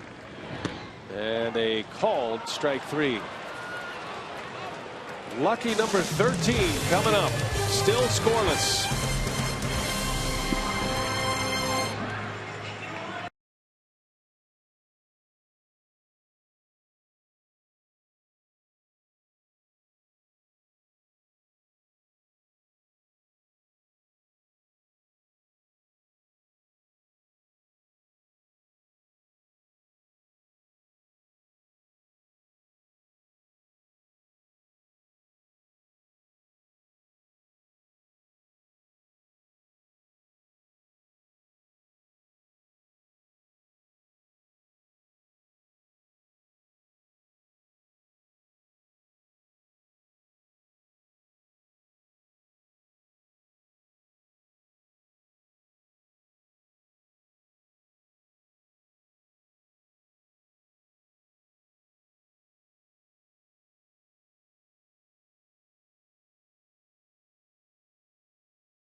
Sunday afternoon as we head to the top of the 13th.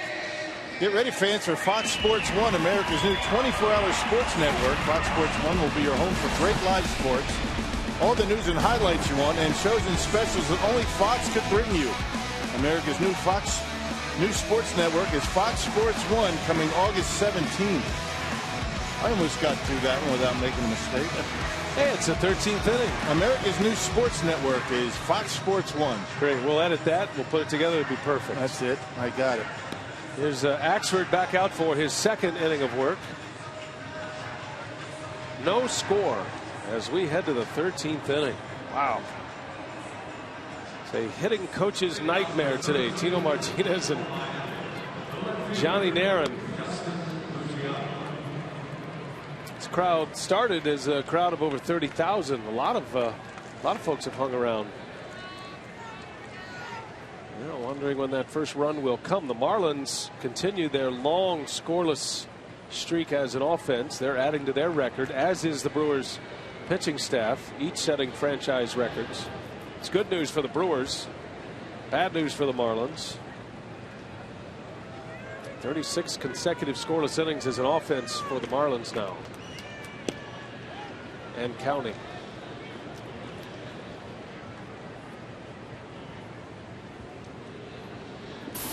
By the way, if you're wondering, the next sausage race will be in the 18th inning. They're getting tired too. Good thing it's right after the All-Star break. Had 4 days off, so everybody's feeling fresh, I would imagine anyway. Home plate umpires seen a few pitches today. Brian Gorman got a bat in the mask. A couple of foul tips. How many pitches do you think he's seen today? Well, we have the technology to find that out. But he's seen a lot. 300, 350. That's about right, I'd say. Now, good thing both starters were so good. These managers getting deep into their bullpen, but for the most part, you're not stretching too many relievers out, but you're starting to get in the point of the game where if the Brewers have to go back out for a 14th inning, or if Axford runs into trouble here, and then you start to have concerns. But Peralta went 8. 3 balls and a strike. Ruggiano pops it up a mile high. Misses all of the hardware up there, and Francisco makes a catch. Wow. Almost hit the guide wire. That's a long way up there. When they designed this ballpark, they made it so high that foul balls would hardly ever get that high. Now it's happened on occasion, but very rarely. I haven't seen many. Axford got away with ball 4 right there. Luciano popped up a high fastball. Officially, I hear in my ear, 309 pitches so far. That's a nice guess. I mean, it was kind of a wide margin for error, 300 to 350, but you're there. That's what we like to do. You throw something out there, and then we'll back it up with numbers. Right. And then you criticize it if I'm wrong. But you're never wrong, so that never comes up. Bouncer to first. Francisco takes care of Polanco. 2 up and 2 down.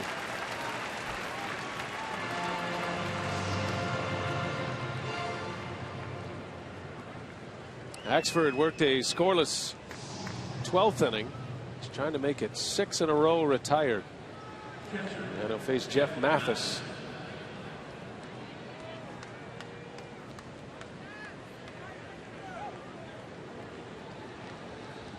In the bottom of the 13th, it'll be Gendel, Bianchi, and then a pinch hitter. I'm assuming that'll be Gomez. We'll see. Gomez didn't start today because of an elbow injury. But I talked to Johnny Naron before the game. He was sitting right next to Gomez. And I said, Gomez is getting a day off. And Johnny said, no, we like to say he's getting a day off from the starting lineup. He's just not starting today because he's going to come up and deliver a game-winning hit off the bench. That's what he said. And when's that going to be? Well, it could be in the bottom of the 13th. He should have used him before that then. Boy, you should have said something sooner about that. I know, I just remembered that right now. You might have said something to Ron Reddicke. That was like 6 hours ago. I had to pull one out of the coffers. How about the 9th inning? Would have been a good time for that.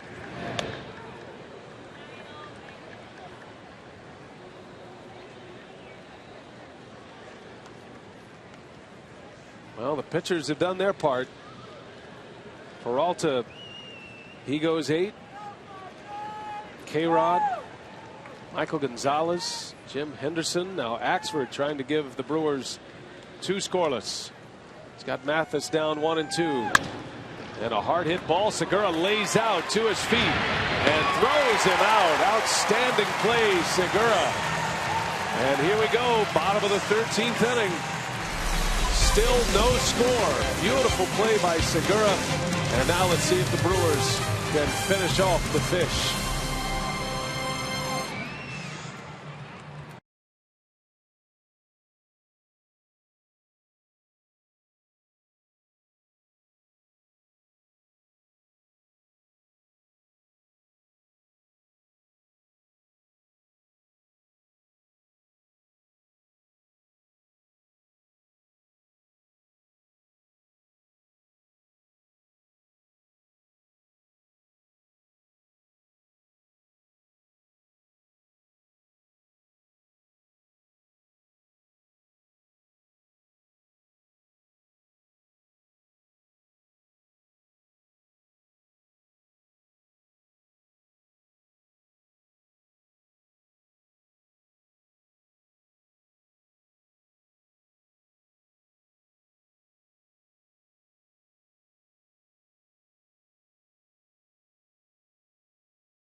Bottom of the 13th inning. And a reminder that you can check out West Coast Customs. Brand new episode coming up today. Famed car customizer Ryan Friedlinghaus and his crew at West Coast Customs. They're always doing great things, making common vehicles, turning them from extraordinary or from ordinary to extraordinary, I think is the way they say it. Rally sunglasses, rally hats, rally stance, whatever it takes. Doesn't look like outside you need sunglasses anymore. Getting dark out there. This is playing for the team right now. Yep, it is getting dark and some rain is in the area. The roof is closed up. Bottom of the 13th ready to start.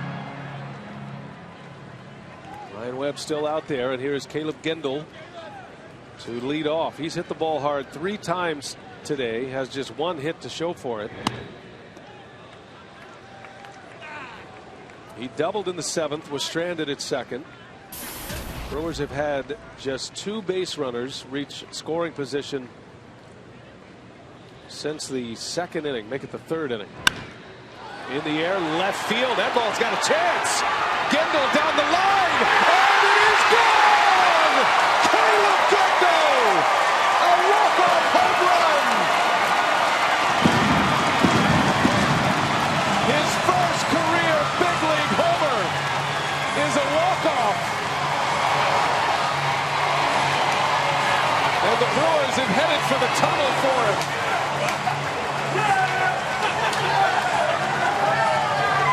Oh, what a moment. Caleb Gendel gives the Brewers the victory with number 1 of his career. Craziest celebration after a walk-off home run I've ever seen. Everybody runs into the dugout. Gendel's home plate all by himself. He's been hitting the baseball hard to left all day and finally able to get one right down the line and ends this one in 13 innings. Not 14, I should say. First home run for a walk-off home run this year by the Brewers. First career home run for Caleb Gendel is a game winner. Wow, what a moment here at Miller Park. 2 hits today, had the big double in the 7th and set him up. I'll tell you, he's got to be flying high right now. Caleb Gendel, take a look. That stroke has been good all day. That left field stroke, he hit 3 balls hard in that direction, make it 4 now, and this one able to sneak over the wall just inside that foul pole. You can see the Brewers in the dugout heading for the tunnel. All right, what a way to end this one in 13 innings. Well, you could hear it off the bat. It had that sound. And his first big league homer is one for the ages. Caleb Gendel standing by with Telly Hughes. Caleb, your first major league home run is a walk-off. Did you even feel the ground when you were running around the bases? No, not at all. That's definitely the highlight of my career. That's a new one, baby powder. You gotta love it. So how was it? Around the bases, I didn't even know what was going on. That's definitely the highlight of my career for sure. It was only fitting that you would end this game this way because you hit some hard ones all game, but just ran into some tough luck. Did you know that was gone when you hit it? I didn't know for sure. I was worried about it going foul, actually, so I thought I had a chance if it stayed fair. And what was your reaction when you touched home plate and no one was in the dugout waiting on you? I kind of had a feeling that was going to happen. You know, I saw Gene just standing there, so I went straight in the dugout to find him, that's for sure. Well, congratulations. Go enjoy it. Thank you. Appreciate it. All right, that's Caleb Gendel with the game winner. His first home run of his big league career gives the Brewers the sweep over the Fish. Craig, what's coming up for Brewers Live? Well, I'll tell you what, Telly, we're going to run that one again. There's no doubt about that, over and over and over again. Congratulations to Caleb Gendel. What an afternoon it turned out to be here at Miller Park as Gendel ends it in extra innings, a scoreless ball game. Until then, we'll break down a 1-0 Brewer victory when we come back.